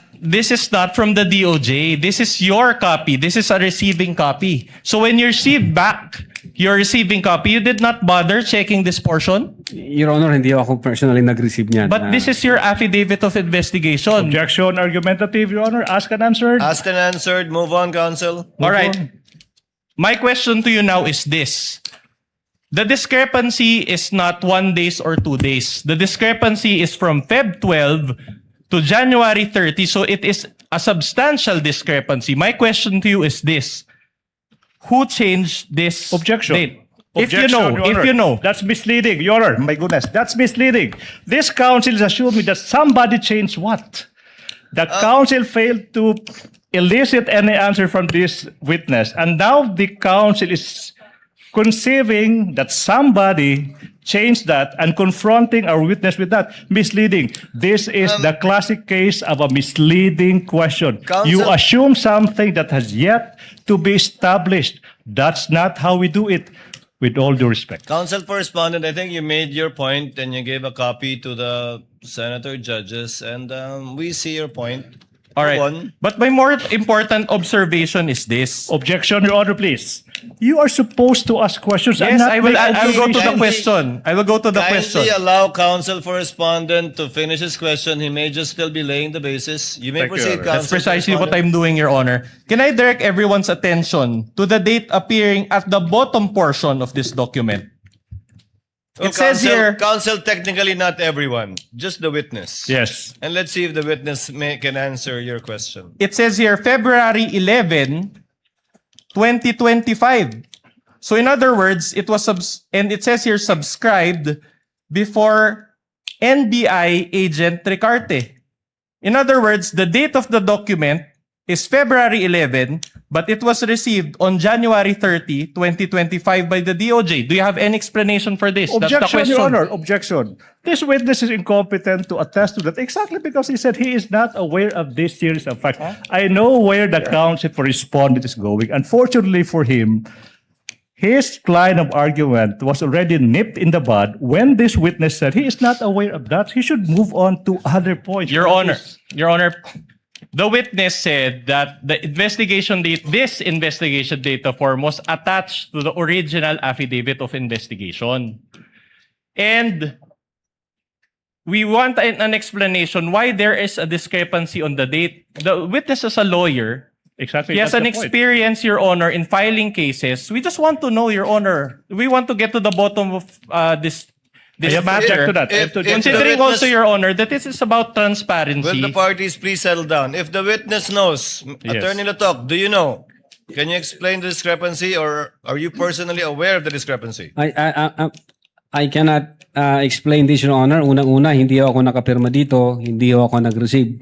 At wala akong idea dito sa... But Attorney Latok, you see the point that the counsel for respondent is trying to make, correct? Yes, Your Honor. That the But, date of receipt was changed to 1/30, January 30, but it was subscribed to on February 11. Meaning, But- you see it, but you have no personal knowledge how that came about. yes, Your Honor. I don't have... Move on, personal counsel. So, doesn't this demonstrate that that the document was Allow tampered counsel to with? finish. Doesn't this demonstrate, if you know that this document was tampered with? does that Objection, Your Honor. demonstrate Exactly. He's now arguing with our witness, Your Honor. Sustained. Move on, counsel. Move on to your next topic, counsel. Your Honor, but you agree, Attorney Lotok, that the IDF is not a simple cover letter, correct? Ask and answer, Your Honor. Okay, in fact, it is an affidavit, correct? Yeah. An IDF is an affidavit, correct? An ID? I don't think so, Your Honor. It's not an affidavit, Your Honor. It's The investigation data form. not an affidavit. So you don't agree. So in other words, this certification part here, and with the subscribed and sworn to, it is for you. This is not an affidavit. Argumentative, Your Honor. Your Honor, I just Objection, I just made my argumentative. question more specific, Your Honor. There is a part here, subscribed and sworn to, and the witness is, I want to ask the witness if he considers this document as an affidavit despite this portion. What's the answer? Is it an affidavit or Attorney not? Latok, is this sworn to? Is this document sworn to? What's the title of the instrument again? Can you go up? Investigation data form, Your Honor. Is an investigation data form subscribed and sworn to by the person filing it? To your knowledge. Yes, Your Honor. There is subscribed and sworn to before this 11th day of February and signed by the administrating officer. Okay. And as law practitioners, we know that when we file a case before the office of the city prosecutor, this actual page is signed and subscribed before the public prosecutor, Your correct? Honor, again. If Objection. you know, you are a lawyer Continuing and you are objection a as to- supervisor If of I your may. department. I'm just asking a basic question. I am now- As a law practitioner, as a lawyer, you know that this IDF is signed and subscribed before the public prosecutor when you file a case, correct? If I may objection, Your Honor, continuing objection as to the relevance of this series of Noted, questions. same Your Honor, please. ruling. Witness may answer if he knows. Again, Your Honor, before the prosecutor? Correct. In normal cases, the IDF is subscribed and sworn to before the public prosecutor, correct? Well, in this case, Your Honor, it was administered by AD Assistant Director Glenn Ricarte, Your Honor. Okay, I'm glad you pointed that out. Isn't Ricarte from the NBI? Yes, Assistant Director po siya. In other words, this is a DOJ document, but you made your subscription before an NBI agent. Isn't that supposed to be before the DOJ agent? But again, wala akong personal knowledge dyan sa details na yan, sir. Siguro tanungin nyo kung sino ho yung naka-affix ang signature. All right. dyan, sir. But what is worse, if I can direct Your Honor, your... objection. Another objection, Your Honor. You know, this council is in the habit of inserting, Your Honor, adding value if we may to what is otherwise. Just be allowed to continue, Your Honor. This is our time. We've given them enough leeway, Your Counsel for Honor, the after more than prosecutors, hours. Let him lay the basis of his question. Yes. All right. Can I direct your attention to the upper right portion of this IDF? It states docketed 3/7/2025, and there is a docket number XVI-INV-25C-00048. Again, this is not with the source of this document is not the DOJ. This is your receiving copy, correct? In fact, this was part of the subpoena documents which you sent to the House of Committee on Justice, correct? Objection. Compound questions. 2 questions. Okay, I'll Kindly reform, counsel. so, all right. My question is this, okay? So, do you confirm that there is a marking on the upper right which says docketed 3/7/25, and there's a docket number assigned? In this document, sir, yes. All right. We manifest, Your Honor, that this is still the same Annex G9. So in other words, you're telling this court that this document was subscribed on February 11, 2025, received on January 30, 2025, and docketed on whatever it is, July 3 or March 7, 2025. Is that what you're saying? That's compound. That's compound. You're asking 2 dates and asking for 1 question. No, Your Honor, I just described the document Exactly. as it Compound is. question. Ask 1 question per date. That is exactly the genius why we don't allow compound questions. You are asking 2 questions and asking this witness to answer once. That's dangerous. That's Counsel, compound questions. counsel, presiding officer will clarify the matter. Questions were earlier asked already with respect to the February subscription and the January 30 receipt. Insofar as the docketing is concerned, do you see the numbers and or dates 3/7/25, Attorney Latok? Yes, Your Honor, in this document, there is number 3/7/25. And for clarity, NPS docket means National Prosecution Service. Yes, Your Honor. Is that correct? Opo. Yes, So Your it's a Honor. docket of the National Prosecution Service. Yes, Your Honor. Proceed, counsel. All right. So now I'm showing you pages 169, 168, 169 also of Annex G9. This pertains to the affidavit of Agent Kalilung, which is an attachment now to the revised affidavit of investigation. You added this document to rectify the January 30 affidavit of investigation, correct? Again, sir? You added this document in order to rectify the January 30, the first affidavit of investigation, correct? And we will confront you with the document. Again, these are not our documents. The document was signed by Agent Mark Kalilong and subscribed and sworn to before Attorney Van Homer Angluben. Sir. Okay. So in other words, I just want to take a look on the date. Can we flash the date? So when you received the February 5 certification from the DOJ, you executed this, and it was February 10. Objection. Correct? No, I'm not the one that's who now executed misleading. it. That's misleading. It's Agent Calilo who executed that, and then you're asking, you executed that. That's misleading. No. It's clear But on the record. But this is part of the revised affidavit of investigation, which this Objection, witness revised. co-signed. The If he witness knows. already said If that he they knows. did not revise it. They just complied. Misleading, Your Honor. Oh, you want to Misleading. go? Okay, since the, Counsel, kindly settle down. The question, Attorney Lotok, is did you add, in order to comply with the DOJ requirement, this affidavit signed by Agent Calilong? And is the date February 10? Meaning in compliance with the DOJ observation, is this one of the affidavits that you added? And is it dated?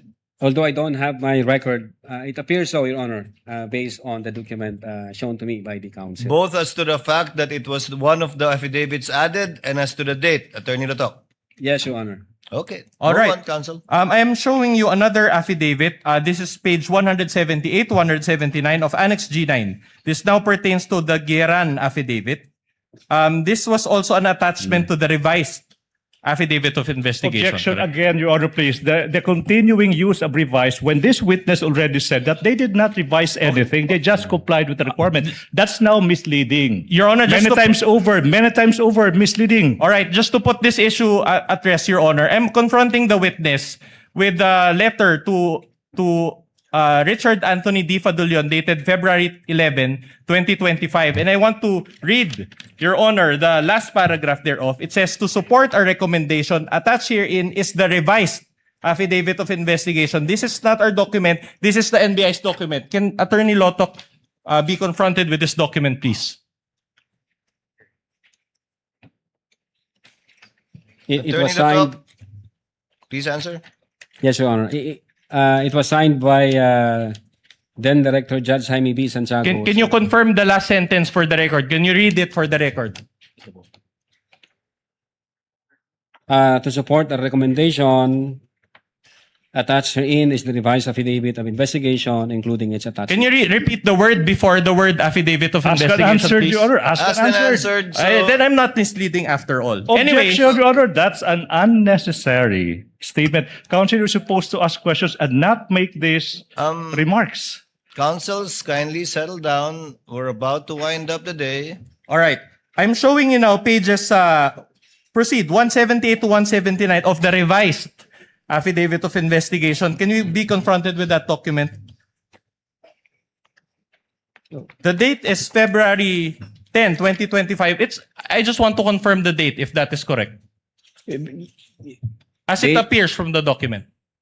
As it appears here, 10th day of February 2025. Oh, very well. I am showing you now pages 187 to 188 of Annex G9, also a Kalilong affidavit, which is an attachment to the revised affidavit of investigation. Can we flash the date of that document?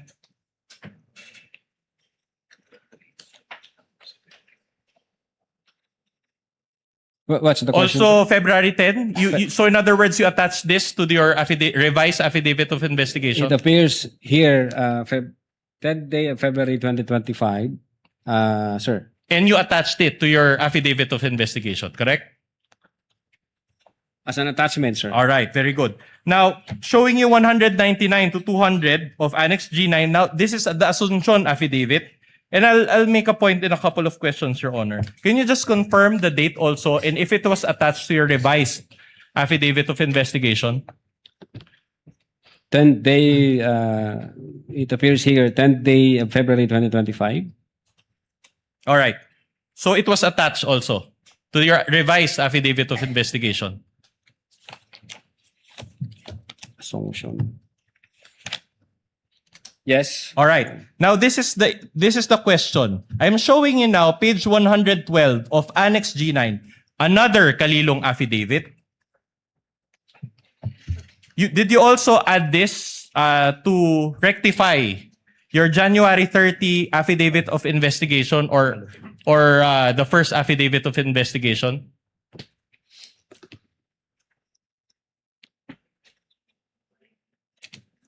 We have here a soft copy, affidavit of transcription. Was this also a document that was lacking in your first affidavit of investigation, which you added to your revised affidavit of investigation? Again, Your Honor, registering my continuing objection as to the relevance of this series of questions that is consuming the entirety of the defense's turn to cross-examine this witness. What's the relevance? Noted. Same ruling. Witness may answer. Again, Your Honor, the Was this also part of the revised affidavit of investigation to rectify the defects that we highlighted a while ago? no, there was no rectification. There was no defect. Again, this is part of the compliance given us by the Department of Justice for us to comply. All right, if you want to use that term. So in other words, after you received the Feb 5 certification, this was also one of the documents that you attached to your revised affidavit of investigation. Correct? I believe so. Part of the compliance, All right. sir. My issue is this. Let me direct your attention to the bottom portion of this affidavit. It says here, in witness hereof, I have, can you zoom that in? I can't read it.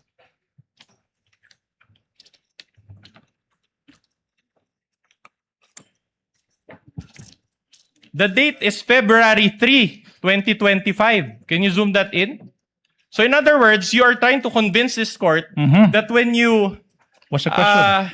What's the question? This is the question. Are you trying to convince this court that you executed this affidavit prior... Objection, misleading. He did not execute did not. the No, affidavit. sorry. You attached this affidavit prior to the Feb 5, 2025 certification? Prior to what, Your Honor? February 10? Okay. You received a certification on February 5, 2025, Yep. correct? And you said that you added affidavits after receipt thereof. Now, you mentioned a while ago that this was one of the affidavits that you added, and yet the date came prior to the DOJ certification dated February 5, 2025.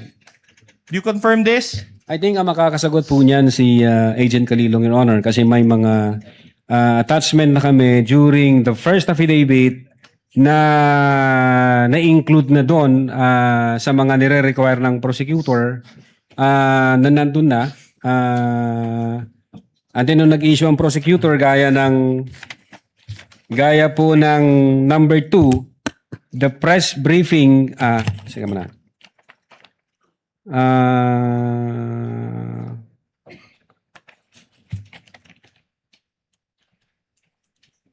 Ito, Your Honor, gaya ng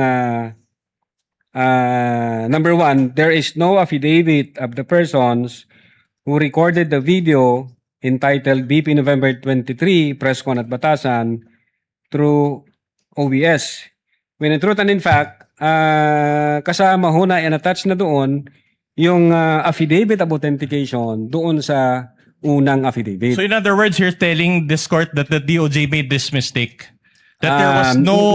Not necessarily, Your Honor. Pwedeng hindi nakita ng prosecutor na naka-attach na yun. Kasi hindi lang nandun nakita. po sa date na January 30 yung execution ng affidavit of authentication. Your Honor, if before we continue, Your Honor, I'm noticing something, Your Honor, please. The defense is in the process, has been presenting portions of an alleged document, and they're making notes. Oh, I don't think that's proper, Your Honor.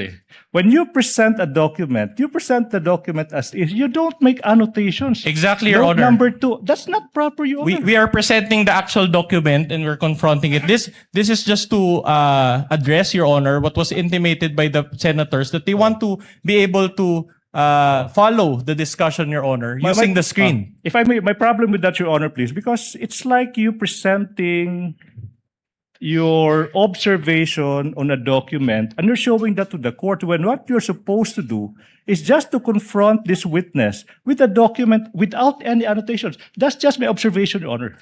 Noted. Counsel, please proceed. For respondent, please proceed.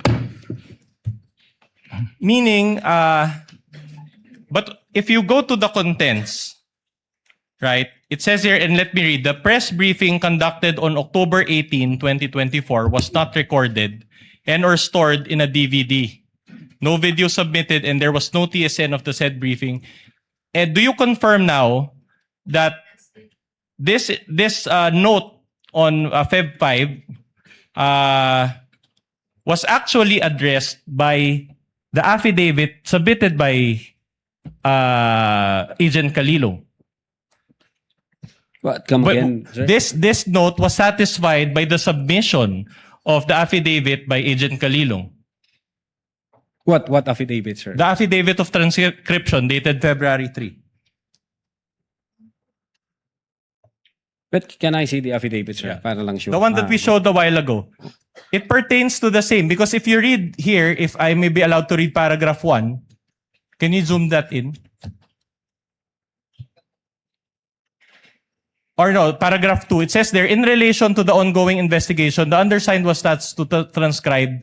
So this transcribed the screen-recorded video of the press conference of VP Sara on 18 October 2024. So in other words, this was exactly what the DOJ required, correct?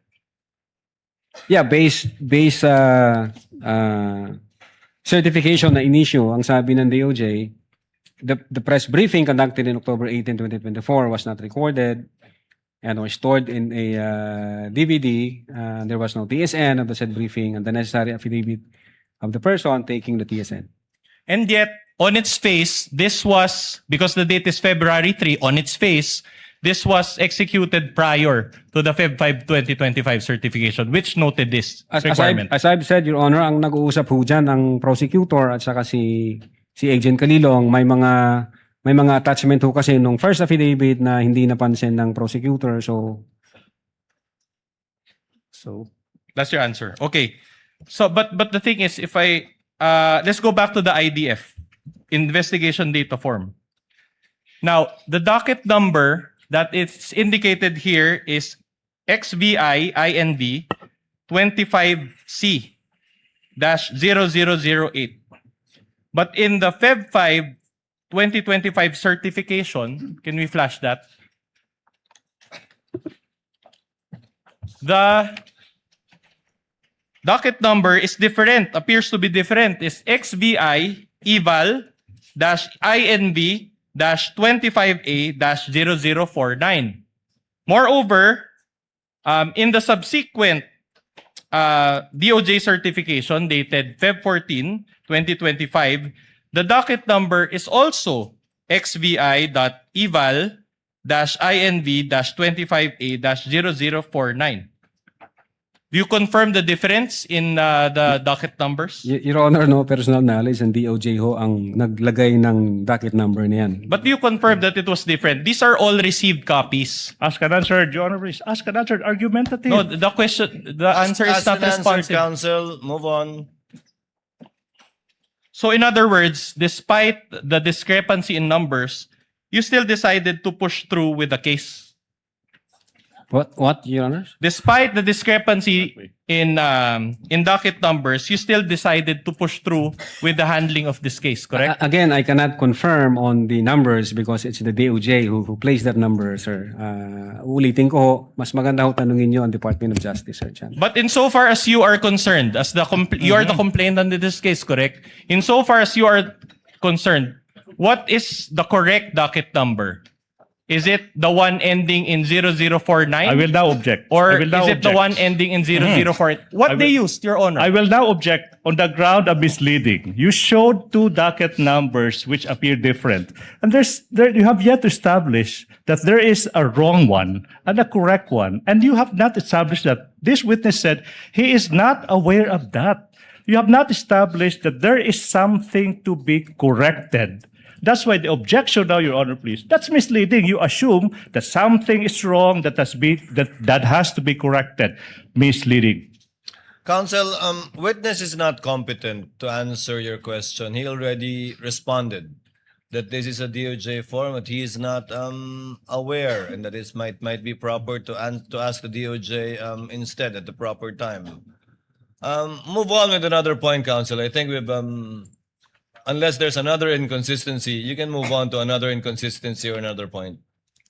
Your Honor, just one last on this point. But in terms of what you followed, because as we know, you submit subsequent pleadings as to these two docket numbers. Which one did you follow? The 00048 or the 0049? Well, I don't have the record here, Your Honor. If I can check my own record.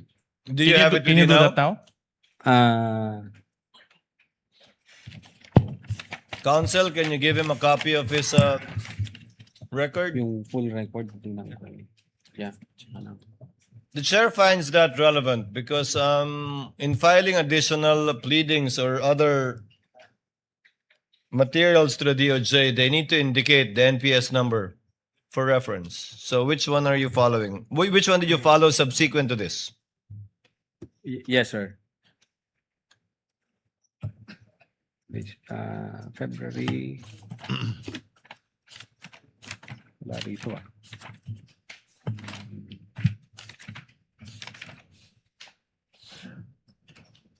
Ito ba?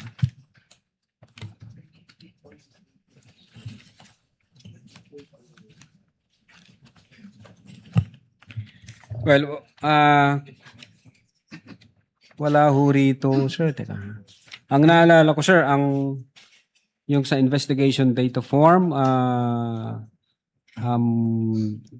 dated February 11. Ano pong nakalagay na NPS docket number doon? Meron po ba? Yun po, sir, ang hindi ko, Your Honor, hindi ko po ma-confirm kung anong NPS docket number.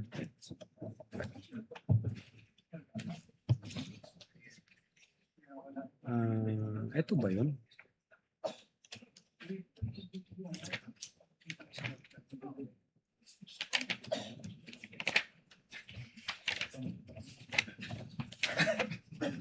Teka, saan ang NPS ito?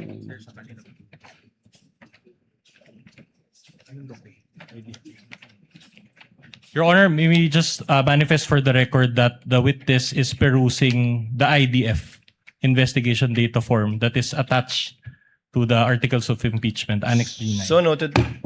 Well, this is the document from the defense, Your Honor. I cannot confirm, Your Honor. As of the Move on, moment, I Counsel. cannot confirm. But this is as received, correct? So in other words, you just received the document and you didn't bother to Argumentative. To check. Objection. Counsel, let him finish, but indeed it is argumentative. Move on to the next question, Counsel. With the permission of Senator Judge Tulfo, are you winding up or not yet, Counsel? Not yet? far from it, Your Honor. Then Senator Judge Tulfo is recognized. What is the pleasure of Senator Judge Tulfo? Just manifestation. You may Mr. proceed, sir. Presiding Judge. And question as well. Mr. Witness, You have 2 minutes. okay. Mr. Witness, a lot of questions were asked to you regarding the filing with the Office of the DOJ, in particular, regarding the docketing, dating, subscription for an investigation data form. Now, can you tell this court what exactly is your role and what did you do in relation to the filing of this investigation data form? Ano yung pinaka-role mo talaga dito? I Yung papel mo talaga rito? Yes, Your Honor. I instructed the executive officers as well as the agent on case to file our referral to the Department of Justice. So sila na ho ang nag-ayos niyan, sir, insofar as the investigation data form, insofar as other requirements. Ang instruction ko is comply with the requirement given by the Department of Justice, and then you submit it, and then kung ano yung kanilang guidance, you comply with it. Okay, Mr. Presiding Judge, in my humble opinion, I think the errors in the investigation data form should be answered by the receiving office, and I think he's not And I mean, hindi siya talaga yung dapat sumagot sa mga katanungan na ibinabato sa kanya ngayon. Mukhang hindi siya really that qualified at sumasablay-sablay tong taon to. Thank you. Noted. Senator Judge Erwin Tulfo, thereafter Senator Judge Alan Cayetano. Quick question, Mr. Presiding Officer, to the witness and You to have 2 the minutes, sir. prosecution or prosecutor here. Mr. Witness, kailan ba talaga final itong kaso laban kay VP? Yung una na affidavit po, Your Honor, nag-file kami January 30, if I'm not mistaken.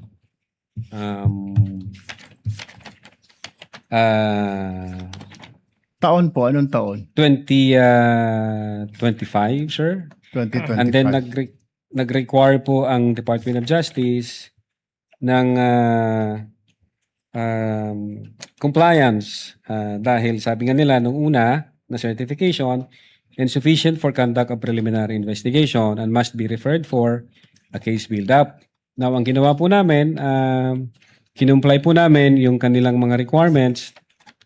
And then, come 11 February 2025, niresubmit po namin yung aming affidavit of investigation, Your Honor. Nasaan na po itong kaso? Naisampa na po ba ng DOJ o hindi pa? I think ongoing po ang preliminary investigation. 1 year, preliminary. 1 year, over 1 year. January to January is 1, February, March, April, May, June, July. Is that normal for the DOJ to conduct a preliminary about over a year, Mr. Witness? Di ko po masasagot, sir. Hindi ninyo Sorry po. masagot. Sa Could it DOJ. be, hindi po kayo nagtatanong sa kanila, Sir, ano problema? Bakit hindi po pa naisasampa sa korte yung aming isinampang kaso dito sa inyo? Hindi ko kayo nagtataka? Ang alam ko, sir, Your Honor No, po, hindi kayo nagtanong po sa kanila kung bakit? May kulang pa po ba DOJ? Ano pong kakulangan?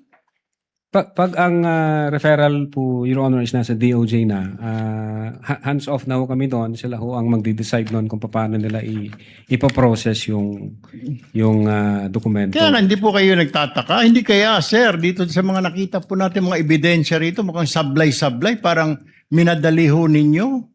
Ay kaya, nagkakaproblema ho tayo sa mga korte natin na i-dismiss sa mga kaso dahil kulang ang mga dokumento at parang minadali. But nevertheless, you don't have to answer me that. Let me direct my question now to the prosecutors. Mr. Prosecutor, Yes. ito po mga ebidensya na nakita ho natin, hindi pa ninyo ni-review na may mga nakita, hindi nyo nakita itong inconsistencies. Doon nga po sa sinasabi ng defense na pinirmahan, sinubscribe, pero mas maaga yung pagtanggap. Your Honor, as to whether we perused that, Your Honor, please. Unfortunately, we were not party to the preparation of these No, but this was documents. submitted Yes, Your Honor. as evidence, right? Yes, Your Honor, Correct. please. Yes, Your Honor, please. That's why this Pero- witness is more than competent to answer that.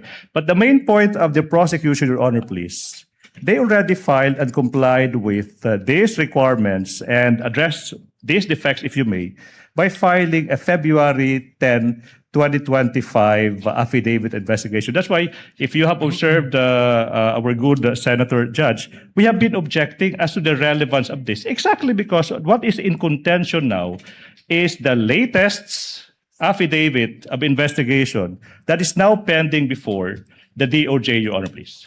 All right. And just a quick manifestation to the NBI.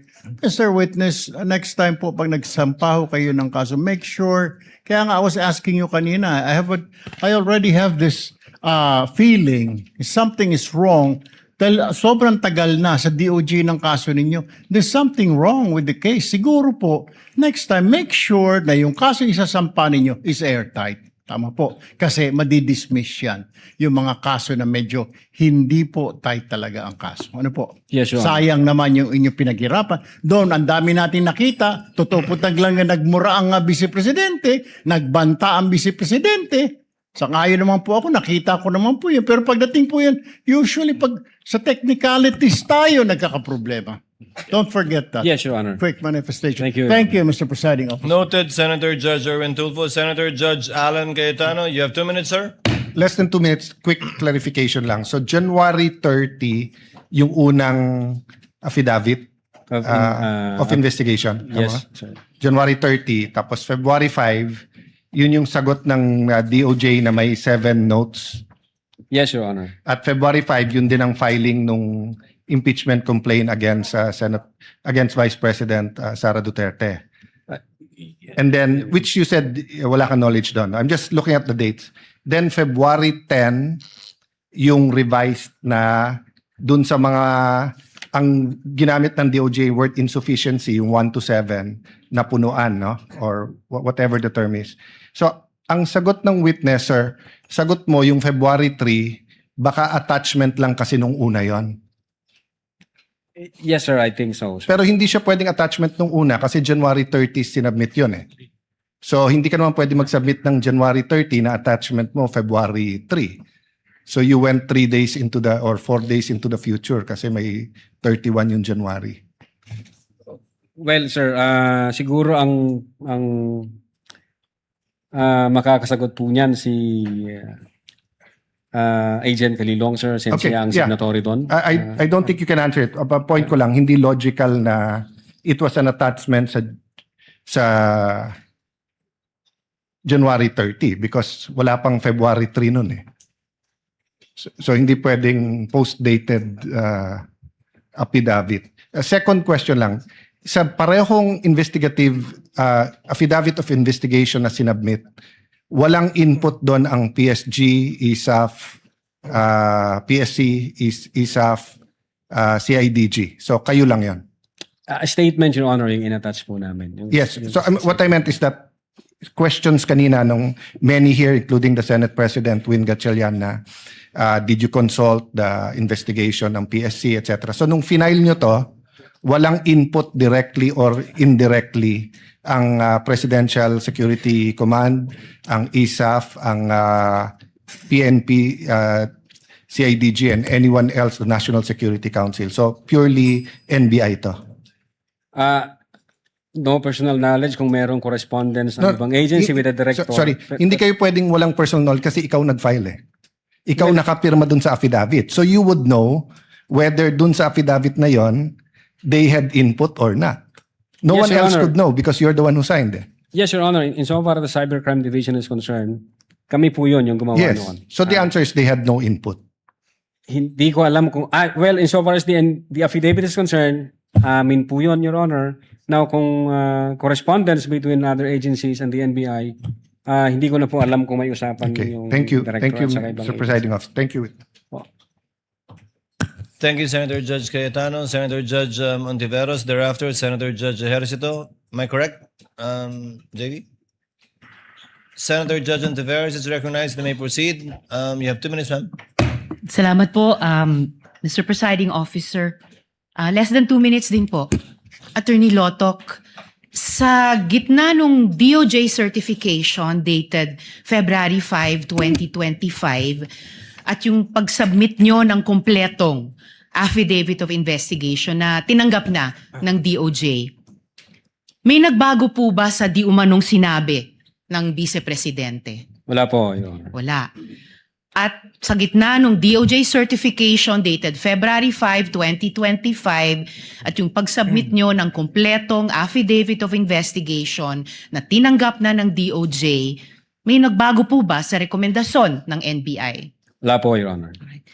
Salamat po, Attorney Lotok. Salamat po, Mr. Thank you, Presiding Senator Officer. Judge Ontiveros. Senator Judge Ejercito, you may proceed, sir. When you're ready, you have 2 minutes. Thank you, Mr. Presiding Officer. Attorney Lotok, may Opo, Your Honor. dagdag clarification lang. The DOJ pointed out in its certification, yung pong pinakita kanina, noong February 5, 2025, that the NBI is not the proper offended party to file a complaint for grave threats and referred its initial referral for case build-up. As a result of the referral for case build-up by the DOJ, did the NBI later submit affidavits or statements from the offended parties, namely si Presidente Marcos, First Lady, at si former Speaker Martin Romualdez? Hindi na po, Your Honor. Nung sinabit ho namin yung aming referral, Yun po yung last phase ng investigation. And I think yung prosecutor na ho mag-i-issue ng summons sa mga parties involved. Ang purpose lang ho namin to comply with the requirements of preliminary investigation po. But earlier sa inyo pong statement, sinabi nyo na ang isa sa mga factors no sa pag-evaluate ng threat, if it is really serious, is through determination of the relationship no between the parties. Sinabi niyo po yun kanina. Yes po, Your Honor. So did you try at least to get the statements of the President, the First Lady, or the House of or the Speaker of the House, former Speaker? Ang pinagbasihan po namin, Your Honor, yung official statement nila dun sa website ng Presidential Communications Office, and then yung public statement ng former speaker during the plenary session on November 25, 2024, sir. So that was the basis yung pong nasa PCO website.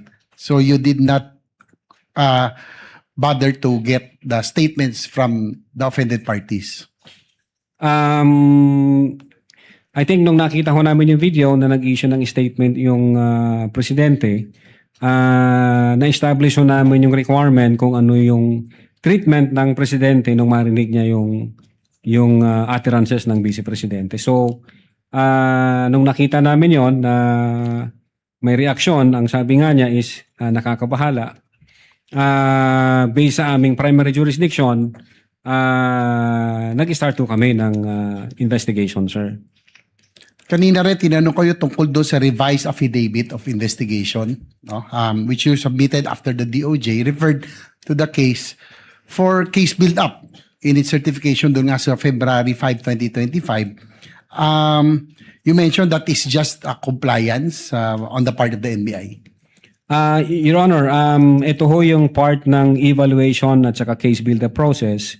Pag nakita ho ng prosecutor na may kulang pang mga attachment para ho mabuo, maging pulido yung kaso, nagbibigay ho sila ng mga requirement. O NBI, kulang ka nito, i-comply mo to para maidakit natin sa preliminary investigation. So normal lang po yun, no? Sa investigation agency na magsabit ng additional evidence or revise the affidavits after the case is referred back by the DOJ for case build-up. As part po ng evaluation at case build-up process, nagtutulungan ho dyan, Your Honor, yung prosecutor and then yung investigator base doon sa requirement ng DC-15, Your Honor. You mentioned that, last point, Mr. Presiding Officer, you mentioned that the case before the DOJ is still ongoing. Yes po. So as of today, Attorney Lotok, there is still no determination by the DOJ if the case referred by the NBI should be filed in court because there is prima facie evidence of reasonable certainty of conviction.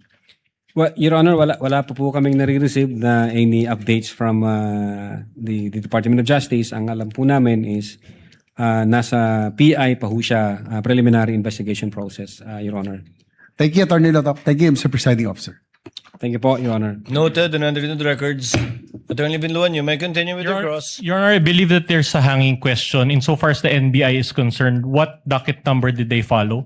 00048 or 0049? What's the response of the witness if he knows? Your Honor, I don't have the complete affidavit.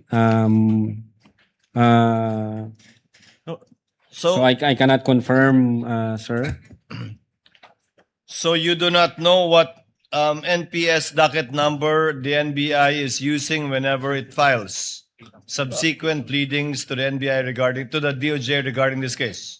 Definitely there is that IDF, there is that NPS. Hindi ko lang po, Your Honor, ma-ensure kung anong NPS number po yon. Ang ginagamit ninyo?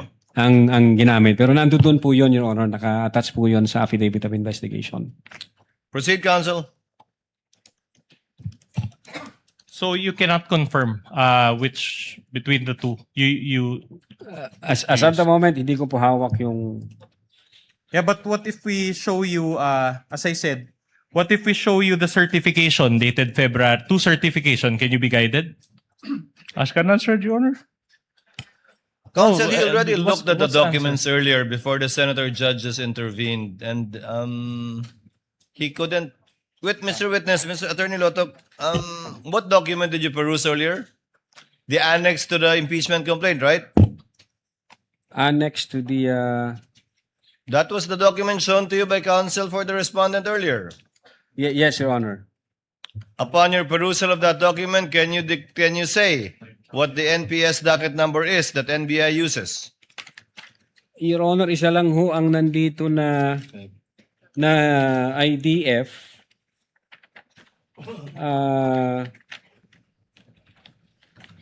So isa lang yun nandito, Your Honor, hindi ko makita yung isa pa.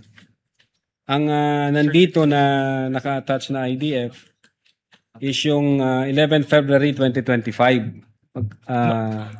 So kung ito ho ang tinutukoy, ang nakasulat ho rito na NPS docket number 16-INV-25C-00048, Your Honor.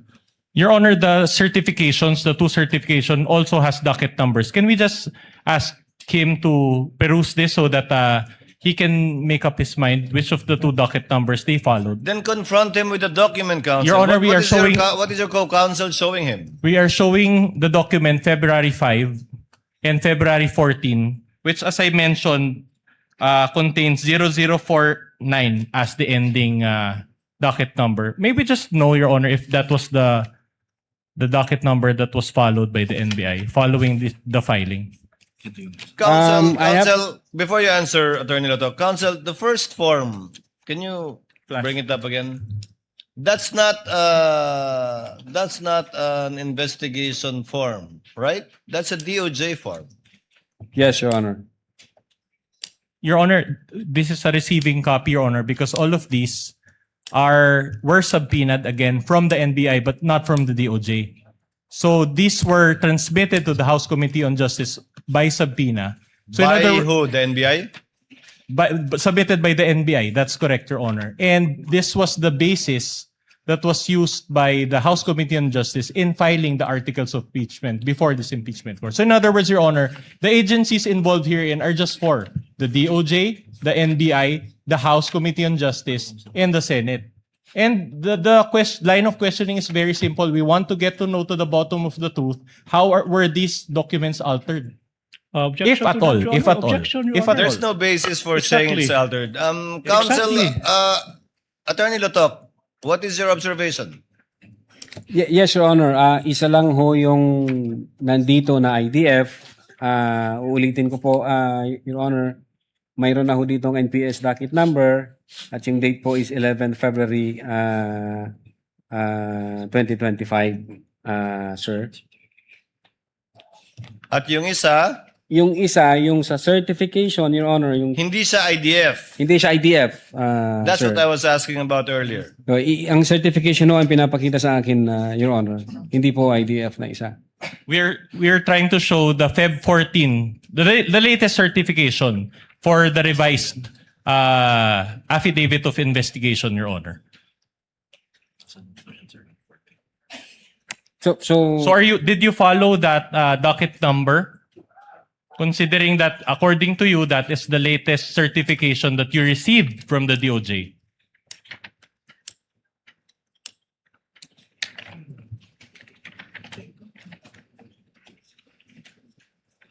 Your Honor, yung nandito na pinapakita sa akin is yung certification from the DOJ 05 February 2025 and investigation data form dated February 11, 2025. So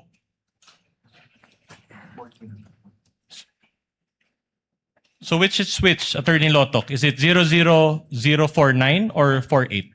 The earlier one or the later? I have here the second second certification from the DOJ which says sufficient for conduct of preliminary investigation, reference number 16 -INV-25A-00049, sir. So the 49 is the latest one and is thus valid. Is Yeah, that I what you're believe so. saying? Ito yung may sufficient for All right. Okay. Now, let me direct your attention to the subpoena issued against the Vice President on April 29, 2025. This is the subpoena. And the issue is that the docket number is 0048. In other words, the VP Sara was made to answer to the earlier case that was docketed as such. Do you confirm this? You were part of this, correct? As the complainant. Your Honor, can I object now, Your Honor, please? If I may, Your Honor, please. What's the objection? If I may, I will explain. May- Your Honor, I would like to object, Your Honor, please. This witness is incompetent because he is now being confronted with docket numbers supplied by agencies other than him. If he knows, Your Honor, That's he was exactly- the complainant. Your Honor, he Counsel- was the supervising agent. It Counsel, says there this is a complaint- DOJ document. Objection is sustained. Witness is not competent to answer these questions. You can call your witness to testify as to these documents belonging to the DOJ. Kindly move on, counsel. We've been at this for quite some time. I'll move on. My next question is, the NBI's own evaluation is merely recommendatory in nature, correct? yes, Your Honor, recommendation. Okay. It is not binding upon the DOJ, correct? The DOJ will assess, Your Honor, and evaluate. All right. the But it's not recommendation. binding upon the DOJ. No, Kindly answer the question, All right. Attorney Lotok. You're a lawyer. You know the answer to this question. yes, sir. It's not binding upon the courts, correct? If the DOJ Your report- recommendation, it's not binding upon the courts, correct? Yes, Your Honor. So in Filipino, para maintindihan ng lahat, kahit sabihin ng NBI, Ask and answered, Your Honor. Ask and answered. Kahit He's just sabihin ng NBI translating na may into grave- objection. He's the- just translating the question into, is not yet- but the same question. all right, kahit sabihin ng NBI na may grave threats or inciting to sedition, it is not binding upon the DOJ, correct? Ask and answered. The question earlier was with respect to the courts. Correct, Your Honor. Insofar as the DOJ is concerned, Mr. Witness. Insofar as the DOJ is concerned, the DOJ will evaluate and pag kulang pa ho yung mga The requirement, question is are your findings binding on the DOJ? not necessary, Your Honor. So no. No. All right. So in other words, rekomendasyon lang ang kayang ibigay ng NBI, correct? Ask and answered. Ask and answered, all right. counsel. In fact, you attended hearings before the House Committee on Justice in April of this year, correct? I think so. Nag-appear ako. You Hindi ko lang appeared, sigurado okay. kung anong date yun. Okay. Your Honor, I would like to object to this, Your Honor, please. Your Honor, this Asked and witness is- answered, Your Honor. No, wait. Can I move on He's to being a new point? confronted Counsel, with... kindly wait for the Your counsel. Honor, this for is the highly prosecutor. improper. This could fly if this is a committee of justice hearing, but this, with all due respect, is still a court of law. You cannot present clippings like that and confront the witness with that. That's not proper. You should be presenting documents. You cannot do props. Your Honor, please, this is highly irregular. Ask questions. Elicit facts from this witness. Don't use props. Can I get a ruling on that, Your Honor? Because this Counsel is for the purpose of... is not yet Correct. asking any question. He's just laying the basis by asking if he attended previous hearings in the House. To test the credibility, perhaps to elicit either contradictory statements or confirmatory statements. Counsel, please proceed. And one of the committee members there, I think it was Representative Sendanya, even asked for the elements of inciting to sedition. Do you recall that? I think so, sir. He also asked for the elements of grave threats, correct? Yeah, if I remember it right, wala akong, hindi ho ako ang tinanong yata. All right. sir. It was another person, but also from Yeah. the NBI, correct? I think so, sir. All right. And the NBI explained the elements of these felonies during that hearing, correct? Hindi ho ako ang nag-explain noon. But sir. another person from the NBI did, and you were present, correct? I think so, sir. In fact, Representative Luistro even asked that the salient portions of your affidavit of investigation be flashed on the screen during that hearing, correct? If you can recall.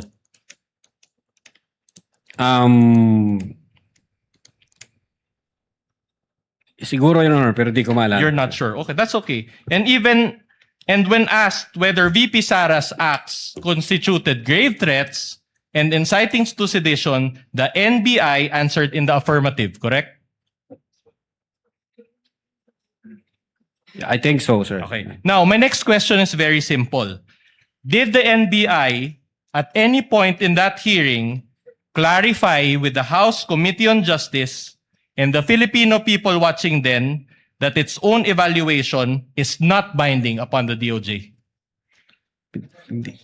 Well, Did you clarify? I don't think wala akong tanong na ganon sa amin, sir. So you were not able to clarify that, correct? Wala ko kasing tanong. Okay. Anong ika-clarify ko, Okay. sir? So you were not given an opportunity to clarify Ask that ka your lang, sir. own evaluation, this is a different question. Wait for the question.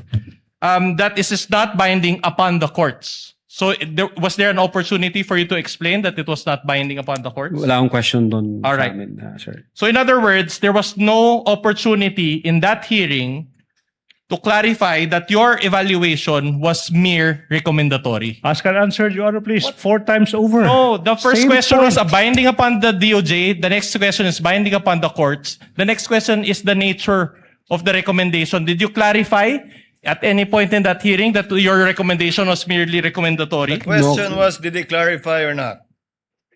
Answer kindly, Attorney Latok. Wala pong question sa amin na ganon, sir. So, wala akong kaming na-clarify doon. Very well. Let's do that now. For the benefit of this honorable court and the Filipino people watching, when the NBI evaluated VP Sara's acts to be grave threats or inciting to sedition, is that binding upon the DOJ? Your Honor, ask and answered. This is now Counsel- the third cycle. Already asked and answered several times. I'll move on, Your Honor.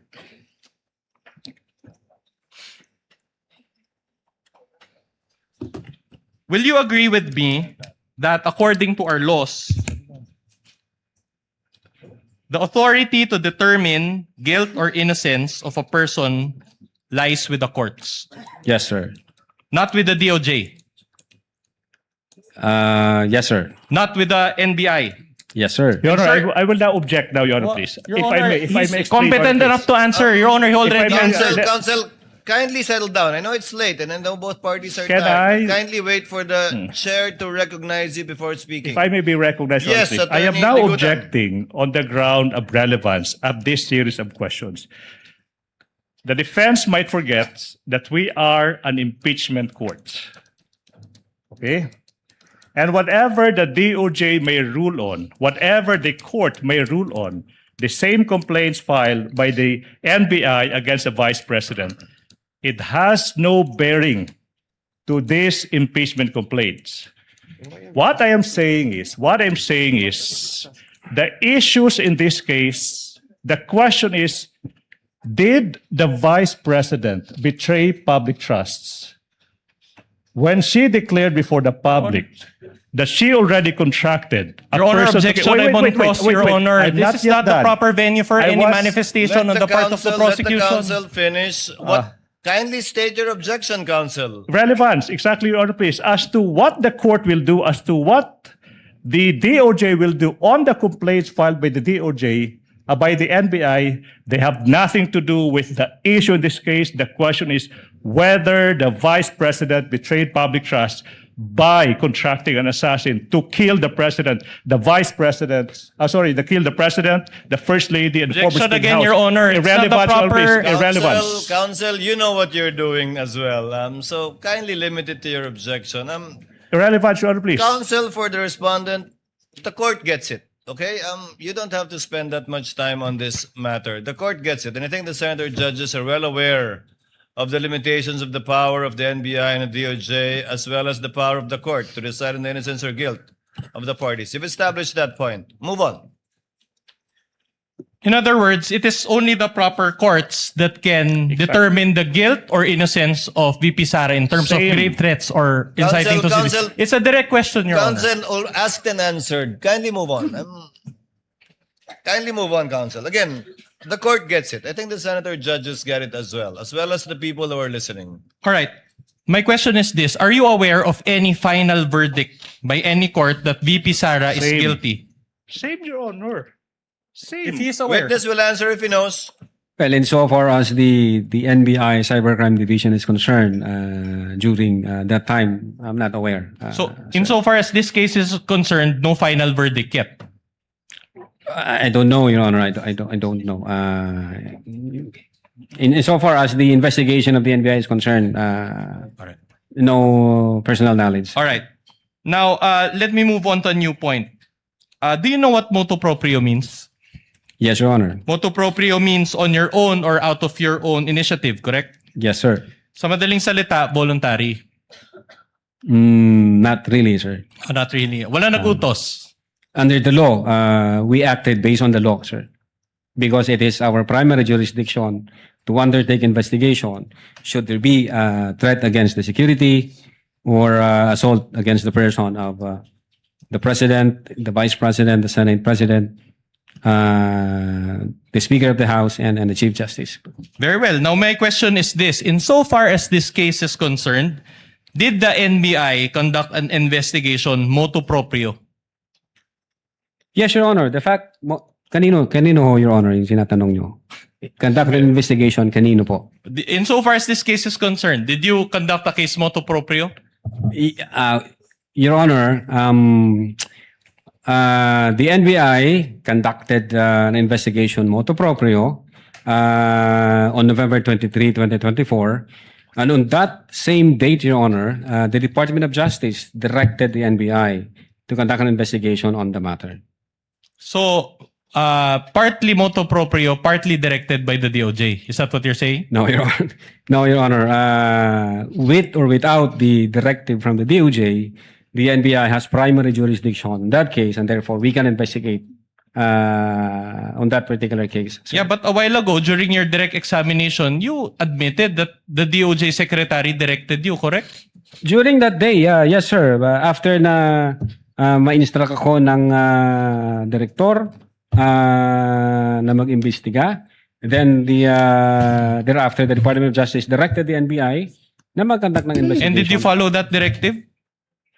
Well, it's the Department of Justice. Why should not I follow, sir? Aren't you an independent body? Well, Your Honor, under the law, Republic Act 10867, it states there that the Department of Justice can direct the NBI to conduct any investigation when the public interest so requires, sir.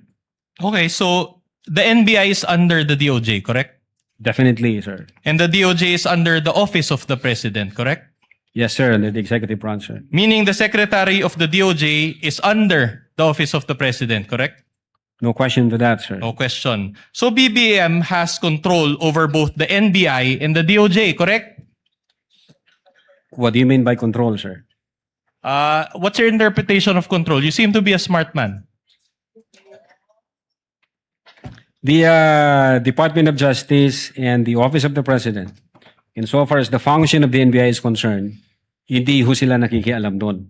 Kung ano ho yung findings ng NBI, kung ano ang recommendation, sinasubmit po namin ito sa Department of Justice. And then yung Department of Justice, i-weigh po nila, i-evaluate po nila, and then mag-undergo ng process ng case build-up.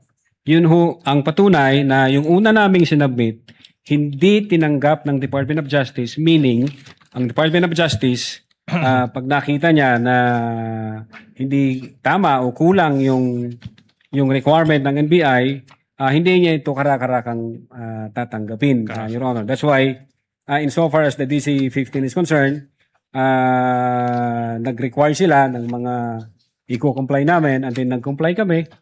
That's the time ni-receive ng Department of Justice yung aming referral. Oh, very well.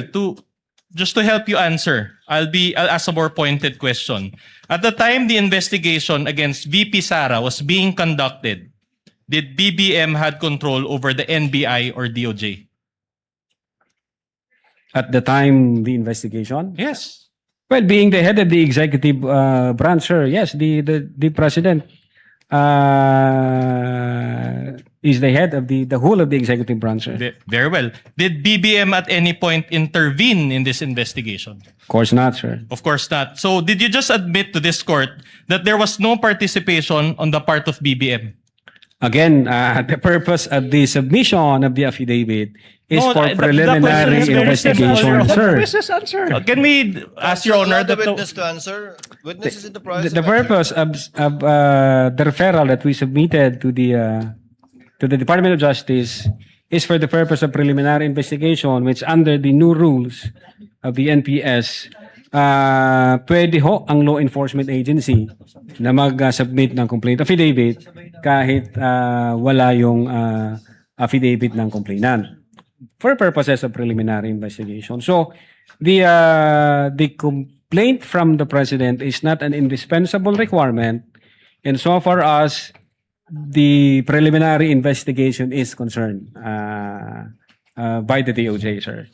So let me clarify. You received instructions to conduct an investigation against VP Sara from the DOJ, which is under the Office of the President, and the investigation, in that investigation, BBM was allegedly one of the offended parties. Again, Your Honor, hindi ho ako nakatanggap ng Wait, direktiba. there's no from- question yet. There's no question yet. And yet, BBM has control over both the NBA and the DOJ. Your Honor, Is that a fair summation? Your Honor, now, I will not object now. Ask and answer. Same point, Your Honor, please. Many times over. Control of the President over the DOJ, control of the DOJ over the NBI. Ask and answer All right. many times over. Considering the structure involving the NBI, the DOJ, and the Office of the President, don't you think that there was bias against VP Sara?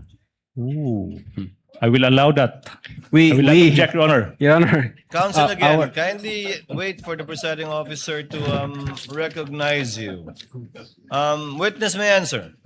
our investigation, Your Honor, is evidence-based. Nung pinag-usapan ho namin ito, nung ina-analyze ho namin ito, nung nag-follow kami ng mga phases at analysis, we believe and we agree that among ourselves na buo ang ebidensya, kompleto ang ebidensya, na-comply natin yung requirement ng prima facie case with reasonable certainty of conviction. And so sinubmit ho namin yan sa DOJ na ang paniwala po namin ay kompleto ho at na-comply namin yung requirement All right. Either way, ng kaso. okay. Either way, the NBI can initiate its own investigation when necessary, correct? The NBI can initiate its own investigation. In fact, you mentioned RA 10867, correct? Yes, sir. And please allow me to read Section 5G thereof. It says, cases involving threats to security or assaults against the President, the Vice President, Senate President, Speaker of the House of Representatives, and Chief Justice of the Supreme Court. You confirm this, correct? Yes, sir. My next question to you is this. While you conducted a motu proprio investigation to help BBM, FL, and the former Speaker, did you also conduct a motu proprio investigation to help VP Sara? Yes, Your Honor. The fact that we sent a December 2, 2024 letter, we informed the Vice President na iniimbestigahan din namin yung alleged threat laban sa kanya. So kailangan namin makakuha ng valid information, confirmed data or any apparent violation of our revised penal code or any Alright. special law. You know yung ang purpose ng letter namin, Your Honor, to inform the Vice President na iniimbestigahan din namin yung alleged threat laban Your sa Honor, kanya. it's a yes or no answer. Can we ask the... Mr. Witness, Attorney Lutok, this is the second time you've mentioned your December 2 subpoena. So the curiosity of the presiding officer has been picked. In your subpoena of December 2, you issued a subpoena to the Vice President for evidence in a certain investigation. No mention was made of either the investigation pertaining to threats against the President or even threats against the Vice President. But it's the second time you've mentioned that the intent of this one is for the threat against the Vice President. What is your basis, sir? when the subpoena does not contain such a specification of the evidence you will obtain from her? Your Honor, yung subpoena, nakafocus po yan doon sa investigation namin on the alleged grave threats at inciting to sedition during that time. Yung investigation naman, insofar as the Vice President threat to her life is concerned, meron nung kaming separate na letter nung December 2. Hindi 2024. subpoena, letter. Letter po. Do we have that on file or on record Yes, Your Honor. somewhere? Yes, Your Honor. It was Is it the pre-marked perfect. Marked during trial earlier, Your Honor, by Agent Kalilong? by this witness, Attorney Lotok. That would be P dash Roman numeral 4-5, identified by the witness earlier, Your Honor, please. P-4-5, Dash 4-5. Oh, mami. addressed to Attorney Lim? Attorney Lotok? Yes. Yes, Your Honor. Your Honor. Your Honor, I have questions relating to that, Your Honor. Can we, Just to clarify from the witness, are you referring, Attorney Lotok, to the letter addressed to Attorney Lim, signed by Assistant Director Ricarte? Yes, Your Honor. Assistant Director. This is the one that's referring to the alleged attempt of NBI to investigate the threats against the Vice President. Yes po, Your Honor. Okay. Counsel, you may proceed. all right.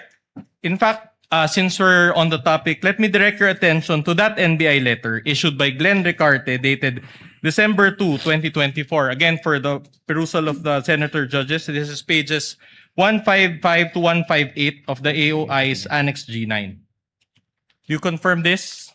That this was sent out to the Vice President?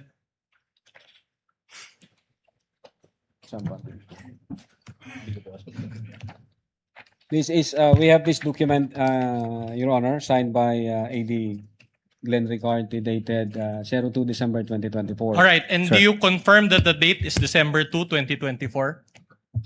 Based on this document, sir, yes. All right. Let me read, and read with me, please, the last two paragraphs. And I'll try to be very clear. It says here, we are hoping that we have assisted you properly. Can we flash that, please? Baba pa. Yan, sa baba. Yeah, we are hoping that we have assisted you properly. We would be grateful if the Vice President will visit the NBI and participate on the ongoing investigation. As the schedule of her appearance, she is anticipated to appear on, can you read the date, please? 11 November 2024 at 10 a.m. at the Office of the Director, National Bureau of Investigation. So you provided the date, you provided the time and the place where VP Sara is supposed to appear, correct? Your Honor, this No, is... the answer is very simple. Since Just ask ang it. nakasign po rito, yung Assistant Director, and wala akong personal knowledge, I think this is typo kasi nga, nag-reply ang lawyer ng Vice Presidente. Attorney Lotok, either you have personal knowledge or not, but neither can you say typo. If you don't have personal knowledge, you cannot say typo. Yes, Your Honor. Sorry, Your Honor. So which is it? It's... I believe So you don't have personal I knowledge? don't have personal knowledge, Your Honor. Hindi po ako ang Okay. sumulat sa letter na to. Okay. Again, Your Honor, this is an attachment of the affiant's or the witness's own affidavit of investigation. I understand, Your Honor, and he has been very repetitive on this, that there are documents there that he did not sign. But when you attach something to your own affidavit, Your Honor, you're supposed to at least review them. And clearly, he did not review, and he's even the head. He mentioned that he's the supervisor. Objection. Now, my Your next Honor. question is this. Objection. Laying a value to the testimony of the witness. That's improper. You ask him questions. Don't add value. Kindly Don't add ask value. a question, counsel. You stated a while ago that the reason why you did not pursue VP Sara's investigation in order to help her was because of her non-appearance, correct? We issued 2 subpoenas. The first one, and then No, I'm not asking we give her a you. chance again to give us information, and then she did not appear for the second time, sir. But you said it wasn't, the second one was not a subpoena, it was a letter, correct? Well, the letter is the basis that we conducted motu proprio investigation on the alleged threat against the Vice President. The purpose of the two subpoena is also base sa usapan namin ng then Director Jaime B. Santiago. Pag nag-appear ang Vice Presidente, tatanungin din po ng Director namin, Ma'am, pwede mo bang i-share sa amin ano yung threat sa life mo? Baka meron kang information na pwede namin pagsimulan. Counsel, allow the presiding officer. Sir, you referred to the letter and the subpoena. As I pointed out earlier, the subpoena does not make mention that you're asking for evidence about the threats against the Vice President. You just said in your subpoena for information regarding what is under investigation by your office. Now, in this letter that you referred to, signed by Assistant Director Ricarte, Yes, sir. nowhere can I find too that you're asking the Vice President information about the threat against her. You quoted several instances about the Vice President's statement against the President, but I cannot see a reference to the threat against the Vice President. Now you're telling me again that you intended to ask her when she comes. But if I may answer po, Your Of course, Honor. sir, please. Thank you. Yes, Your Honor. Kung pwede ko pong basahin. Please, sir. Kindly guide us po. Quote, this Bureau wishes her well and we would acknowledge if she can find a convenient time to visit the NBI since according to her, she received threats on her life as well. As part of its mandate, the NBI would like to inform her that we are also investigating on the said threats. Her appearance to the NBI will aid us in the expeditious investigation on the said threats, Your Honor. And then this is the basis for the issuance of your two subpoenas against her. Hindi po. Ang dalawang subpoena, Your Honor, is para dun ho sa grave threats and inciting to sedition. Para doon na po. Opo. Yun po yung purpose ng dalawang subpoena. Letter lang yung sa kanya tungkol sa threat sa kanya. Yes po, Your Honor. Letter Bagaman lang. sa sulat na to, binanggit nyo rin yung threat niya laban sa Pangulo. O ibang sulat po yun? Your Honor, in-explain ho namin dito kasi doon ho sa may letter ho na sinubmit ang lawyer ni VP, nagtatanong ho siya kung pwedeng makakuha ng copy ng complaint. And then kung ano yung mga itinatanong at itatanong ng NBI sa kanya, in-explain ho dito sa letter na to kung ano yung nature ng complaint. Yung mga allegation laban sa kanya. Opo, Your Honor. Thank you, Attorney Latok. Counsel, you may proceed. But the long and short of it, in that December 2024 letter, you provided a November schedule, correct? Again, I cannot answer to that. Ang signatory ho ang makakasagot, sir. So in other words, she could not have attended that November 11, 2024 because as of the date of the letter, it was already December 2, 2024, correct? Well, Your Honor, yung second letter na sinubmit ng lawyer niya, ang sabi nila doon, the Vice President is confident that the NBI will conduct an investigation on the alleged threat against her life. Yeah, but despite this error, do you still maintain that the investigation that you conducted was thorough? You used that word a while ago. Investigation on the alleged threat against the Vice Correct. President? We are looking, Your Honor, for a validated information, confirmed information para ho meron kaming pagsimulan. But in so far as my office is concerned, since hindi na ho ako may hawak dyan, baka ho merong ibang tinask ang aming director para dyan, sir. So as early as December 2, 2024, the NBI has been investigating regarding the threats against VP Sara. Correct? When we issued the first subpoena and then when we issued the letter dated 02 December 2024, ang intention ho namin noon, i-inform namin siya na nag-iimbestiga din kami, ma'am. Kaya lang, kailangan ho namin ng valid at validated information para ho mapagsimulan namin. Mali lang yung schedule na nabigay doon sa Vice Again, President. wala akong personal knowledge dun sa scheduling sir. Oh no, after more than 1.5 years of investigation, has the NBI come up with a recommendation? Ask and answered, Your Honor. Ask and answered. Kanina pa. No. Recommendation on the witness threats may against answer. VP Sara. Witness may answer. Oh, withdrawn. This is the investigation pertaining to the threats against the Vice President's life. Okay, thank you, Your Honor. Again, since wala ho kaming validated information, wala ho kaming nakitang confirmed doon sa allegation, threats against her life, wala ho kaming mapagsimulan, sir. Wala So ho no, kaming that's okay. mapagsimulan. Meron din bang affidavit of investigation para kay VP Sara, gaya ng ginawa ng NBI para kay BBM, FL at former speaker? Since wala ho pa kaming validated information, wala ho kaming mapagsimulan. So in other words, meron para kay BBM, Objection. FL, at there's no question yet, Your Honor. Yes. At former speaker, pero wala kay VP Sara. Argumentative, Your Honor. Argumentative. That's a factual question, Your Honor. Ask and answered. Move Okay. on, counsel. If no affidavit of investigation, is there any written report on that investigation? Anong investigation po, Your Honor? Yung against VP Sara. May written report man lang ba? Well, ang makakaalam ho niyan, yung aming intelligence service, sila ho ang may pull up information from different offices. But as far as you know, wala pang written report on this?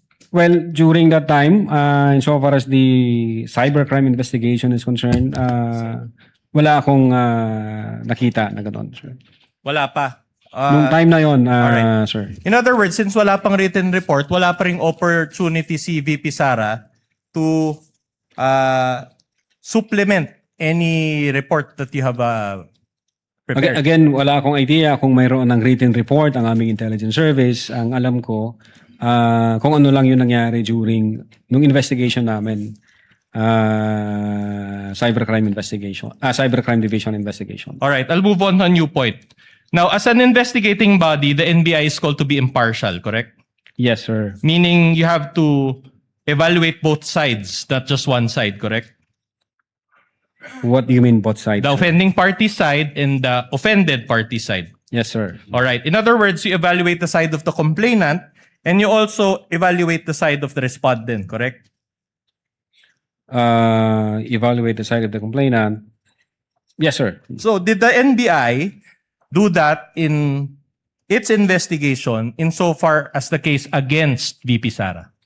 Precisely, Your Honor, the reason why we issued a letter dated December 2, 2024 All right. is to elicit information from the Vice President herself kung meron po bang validated information Okay. or to ask her kung sakaling nag-appear siya, ma'am, baka meron kang pwedeng pagsimulan namin. But again, kahit representative, wala akong may dumating sa amin na magbibigay sa amin ng informasyon para pagsimulan ng investigasyon. Yeah, but didn't the counsel appear? So she participated through counsel, correct? The counsel, Your Honor, only stated na yung threat is, again, yung 6 months ago na nung conduct ho kami ng open source investigation, wala ho kaming nakitang validated talaga, sir. So wala kami mapagsimulan. Saan kami magsisimula doon? Okay. So, to enlighten this honorable court of what really happened during your investigation, you issued subpoenas, correct? We issued subpoenas, sir, yes. And several people participated, correct? Media personalities. Yes, I will go to that. I'll just answer the question first, yes or no. At least 4 people, correct? We issued subpoena, yes, sir. Reyes of Philippine Daily Inquirer attended with counsel. You confirm this? I think so, sir. Mendoza of Manila Times also attended with counsel. It was reported to you. I think Magsambol and Reyes. Yeah, yun alright. yung report sa akin ni Agent Kalilong, sir. How about Rubrico of SMNI? Yeah, yung 6 ho na yan, as far as I know, na issue namin ng subpoena, I think yung iba dyan, hindi ho nag-appear kasi yung isa nasa China, meron siyang parang I'm not asking about understanding. those. I'm just asking about The the witness is people in the that process of answering participated. the Counsel, question. witness is in the process of answering. Let him finish. Are you done, Attorney Lotok? Yes, Your Honor. All right, Proceed, counsel. and these people were interviewed by NBI agents, correct? By NBI agents, sir. Okay, the NBI agents included Kalilong, correct? Yes, sir. For Magsambol and Reyes, Geran for Mendoza. Yes, sir. I think. All right. But Asuncion for Rubrico, correct? Yes, Assumption also. All right. And the Q&A was recorded, correct? Yeah, I think may transcript yata. Na All right. Very ginawa well. sila, sir. After the interviews, the NBI agents executed affidavits, correct? Yes, sir. They Attesting have- to the interviews conducted. Yes, sir. Let's go through the minutes of the meeting attached to the affidavit of investigation. There were 4 sets of minutes of the meeting, correct? 1 for Reyes, 1 for Mendoza, 1 for Magsambol, and 1 for Rubrico. Do you confirm may, this? May I check first the document, sir?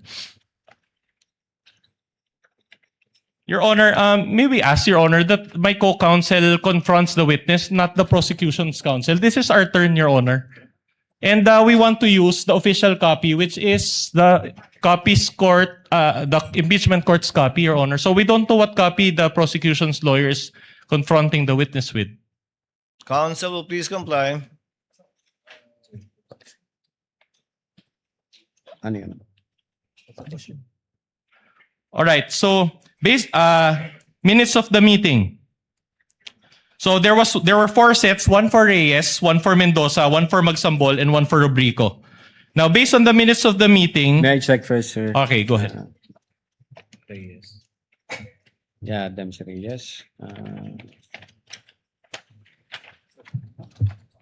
Leave them si Reyes.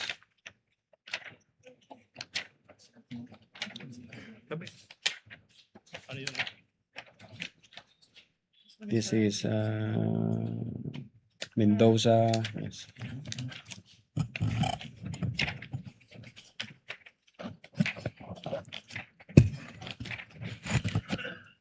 This is Magsambol.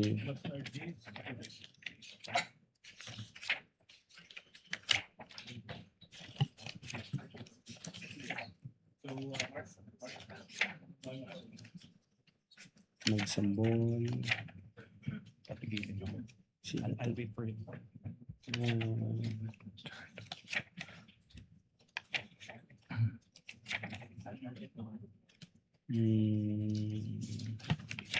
Rubrico.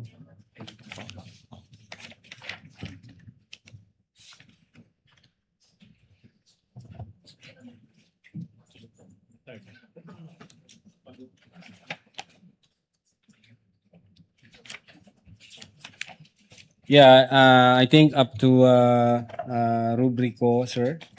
All right. So you confirmed that there was a Q&A? There is Q&A. Okay. And then, konti lang yung mga tanong nyo. Actually, not more than 20 questions per interviewee, correct? 20 questions. Sir. All right. And how long did the interviews last? If you know. I think ang report sa akin nag-appear sila, nag-participate sila sa interview, but dun sa timeline, no personal knowledge, sir. All right. Makakasagot nito yung mismo yung nag-interview, sir. Okay, but in that interview, they were asked about their personal knowledge on the November 23, 2024 press con, correct?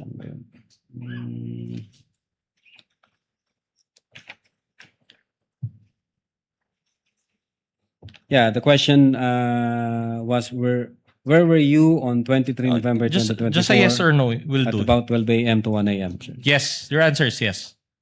Yeah, there is that Okay. question. Sir. Now, during this interview, according to the minutes also that you're now perusing, a video of the press con was shown, correct?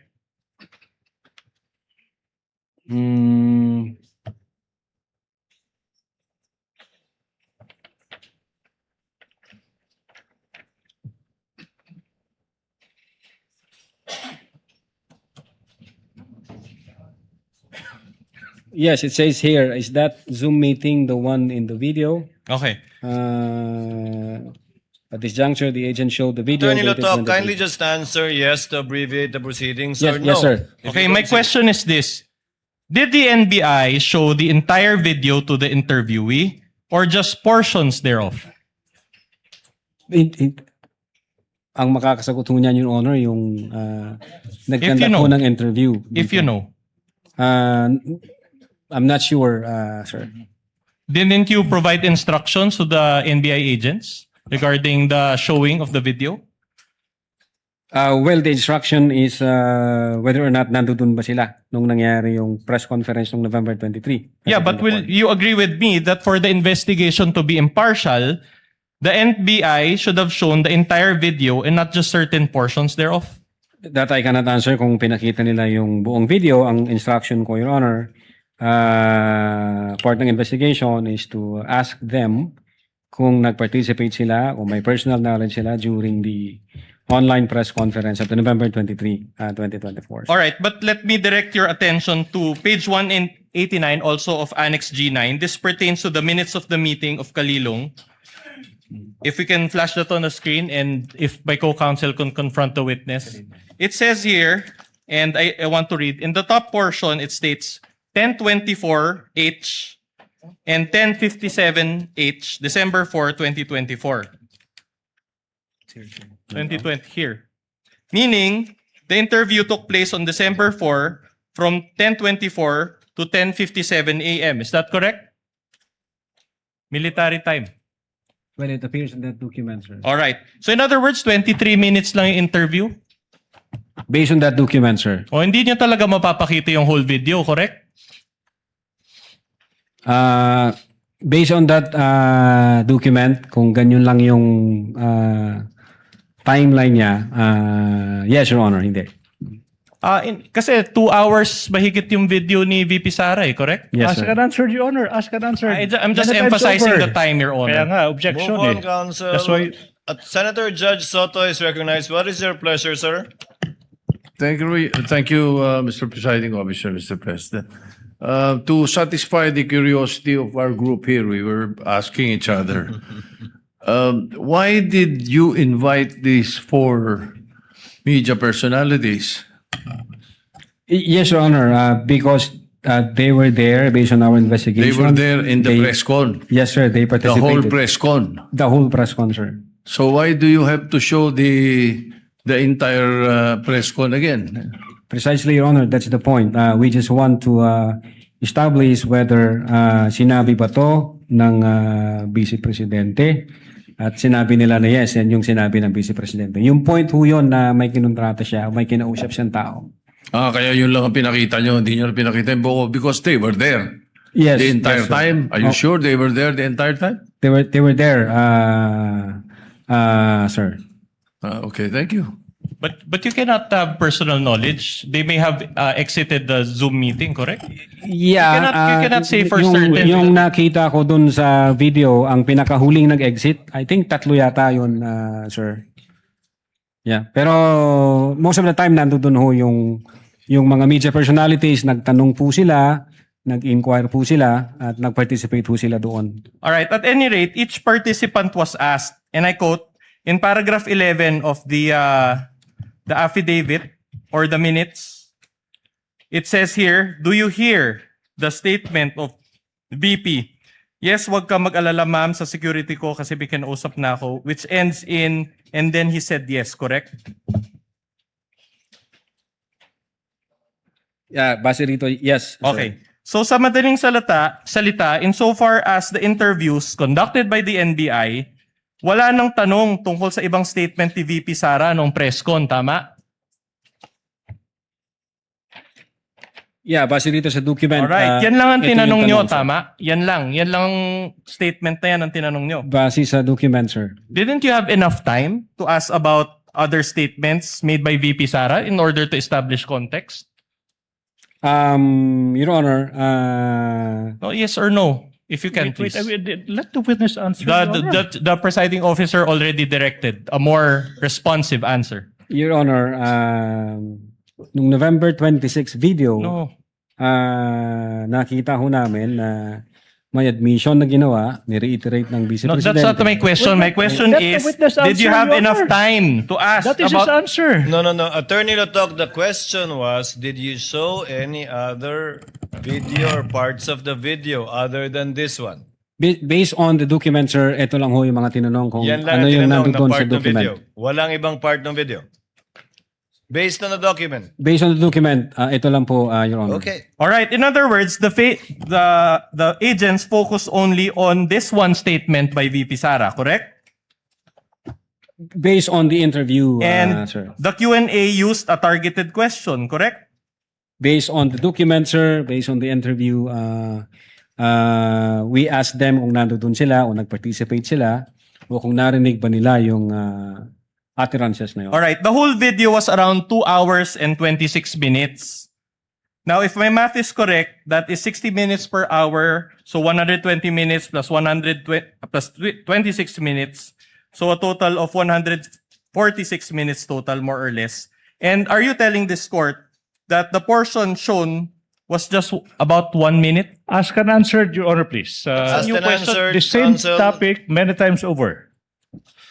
Counsel, I understand that you're trying to emphasize a point, but to manage the court's time, kindly move on to your next question. So you think that by showing only a portion of the video, that portion was taken out of context? Your Honor, If you know. we authenticated the whole video and we saw what happened on that online press conference, sir. All right. By the way, did the interviewee sign the minutes of the meeting?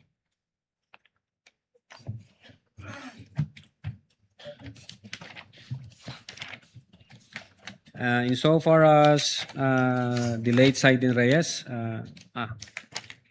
No. If you know, I'll go through it one by one. But I think may huli yata na walang pirma yung isa namin. can we investigator. direct your? But you know, as a lawyer, that if a document is unsigned, that document will be treated as a mere scrap of paper. Correct? Yes, Your Honor. All right. So that is the standard operating procedure, correct? That you sign the document, correct? I Yes don't or know no? kung Yes yung or no? tama yung ibinigay na docs. Ang signatory ho dyan, si Attorney Asuncion. Yeah. In Supposed fact, to be. let us show that document for the benefit of this court.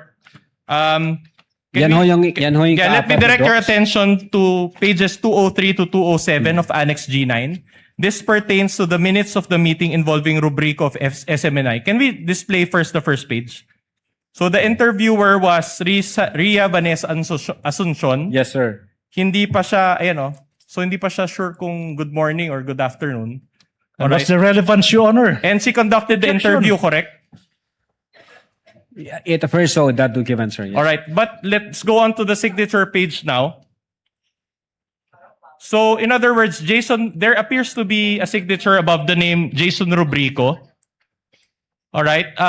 Can you state for the record whether Attorney Ria Vanessa Diaz Asuncion signed this document? In that document, no signature by Attorney Ria Vanessa. So, wasn't this a failure to observe SOP on your part?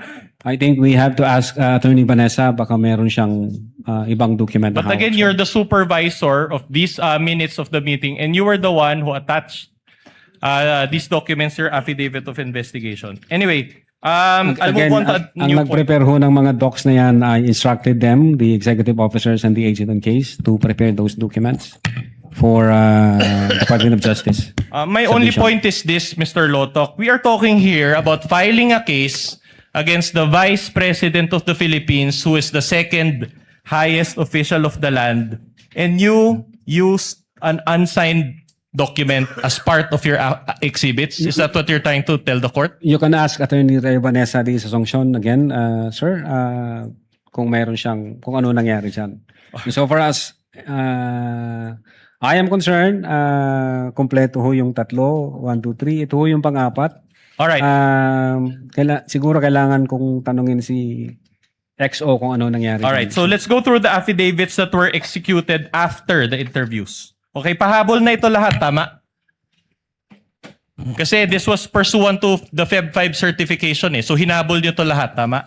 Hindi ho hinabol, kinumply ho namin yung requirement ng DOJ. You want to use the term kinumply. Okay, sige. The interviews were in November to December 2024, but the affidavits were in February 10, 2025, correct? Again, Your Honor, ano? Yung mga interview mismo, November to December 2024, kinandak. Pero yung mga affidavits attesting to those interviews, February of 2025 na in-execute, tama? Based sa document, sir. At any rate, this was made pursuant to the Feb 5 DOJ certification, correct? Can I see the document, sir? Okay. First. Affidavit, yeah. 20.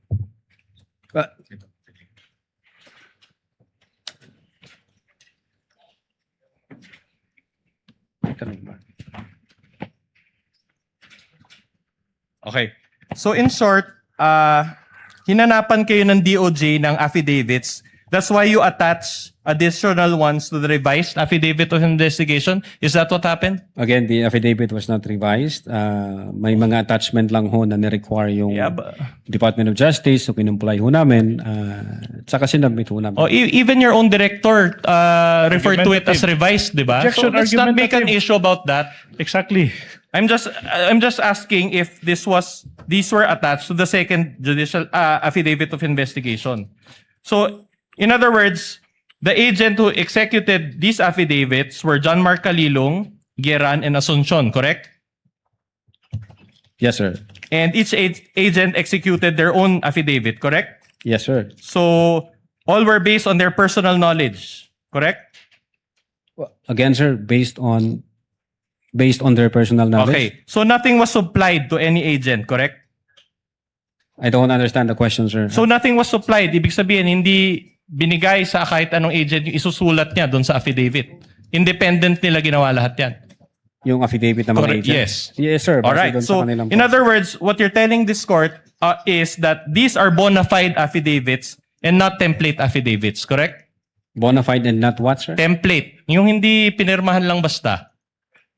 Well, I think you can ask, sir, the one who signed the So ganun na. affidavit, sir. But again, this is part of your these are attachments to your affidavit of investigation. So you should have checked these at least, correct? Your Honor, sa practice ho namin, may mga templated na talaga kung common na yung question. Ginagawa ho talaga yon. Okay. Now, para ma-clarify ho kayo, pwede nyo hong tanungin yung signatory. Thank you. So in other words, use template affidavits. Let me direct your attention to the affidavit of John Mark Calilong, pages 170 to 171, of the Articles of Impeachments G9. Allow me to read a portion of its paragraph. 5, it says there, no joke. Can we flash that on the screen? It says there, no joke, nagbili na ako. Yeah, sige. Can we focus on that part? Yan. So, here. Yan. So, no joke, nagbili na ako mama. Here, on the bottom portion. Nagbiling na ako mama pag namatay ako. Alright? Do you confirm that there is a typographical error in the spelling of ma'am, which was incorrectly spelled as mama? Your Honor, if with all due respect, Your Honor, please, what's the relevance of a typographical error from being We will mom demonstrate to that, Your mama? Honor. I'm just laying the basis. What's the relevance? On a Typographical short leash, counsel, show the connection and relevance. Can we confirm first, Your Honor, if he confirms that there's a typographical error on Calilong's affidavit? I think since the signatories here are Agent Calilong and Attorney Banang Luben, sila ho makakasagot. All right. So he cannot confirm. So let me direct your attention to the affidavit of Geran, Agent Angeli Jean Geran, pages 178 to 179 of AOI's Annex G9. Again, let me read from paragraph 5 as well. It says here, can we zoom that portion? No joke, nagbiling na ako mama pag namatay ako. So do you confirm that there's also a typographical error in the spelling of the word ma'am, which was also incorrectly spelled as mama? You can ask the one who signed this affidavit, sir. So you cannot confirm also? You ask, you can ask, Your Honor, the one who signed One the last, document. pages 199 to 200 of Annex G9 as well. This is now the affidavit of Priya Asuncion. Can I go to paragraph 5 also? Oh, no joke, nagbili na ako mama. Can you also confirm that there's a typographical error in the spelling of ma'am, which was also incorrectly spelled as mama? Again, you can ask the one who signed the All right. So affidavit, in sir. other words, all three affidavits contain the exact typographical error of the word mama. same paragraph number. And do you still maintain that these affidavits were independently executed? Mr. Presiding Officer. Before I recognize Senator Judge Zubiri, Counsel, I think inamin naman na ni Attorney Lotok na may mga templates sila. Kumbaga, may mga dekahon silang affidavits. Tama ba, Attorney Lotok? Opo, Your Honor. Yes, So, Your Honor. posibleng isa to sa mga dekahon yung affidavit? Is Yeah. that possible? Yes, Your Honor. Kasi same lang ho yung utterances eh. Siguro yung pag-copy-paste dyan, kung ano yung unang na-copy-paste doon sa yung utterance, yun na ho yung... Kaya, so, kasi parehong number 5, parehong mama, di ba? Meaning, may point naman si Attorney, may point naman yung counsel for respondent. So, it's possible that isa to sa mga dekahon yung affidavit. Yes, yes, Your Available Honor. Attorney, Senator Judge Zubiri, what is your pleasure, sir? Kung sa Bisaya pa, Your Honor, murag abogado. But yes, no, we appreciate the fastidiousness of the good counsel for the defendant on looking at all these particular issues. But due to the lateness of the hour, Your Honor, and I've been being egged by my colleagues here, we've been here for 6 hours, 2 p.m. to 8 p.m. May we request maybe counsel for the defense or the body that we just adjourn tonight and continue tomorrow, because all these details, after a while, I'm sure these gentlemen and ladies, both for the counsel and for the prosecution, has not even eaten dinner, and many of them are probably tired from sitting, as I am tired for sitting for 6 hours. May we take that break, Your Honor, and just continue tomorrow at 2 p.m. For the continuance of the impeachment court, Your Honor. Thank you. May I know how much longer is the cross of counsel for the respondent? Before I answer that question, Your Honor, we just manifest that this is the first time that the Vice President through counsel is confronting the witnesses against her.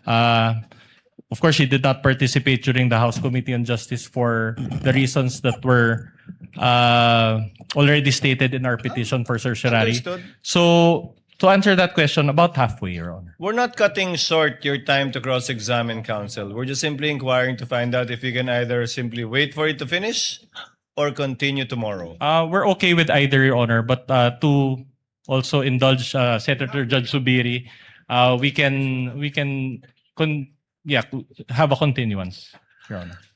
Okay, there being no objection on the part of the counsel for respondent, given that we're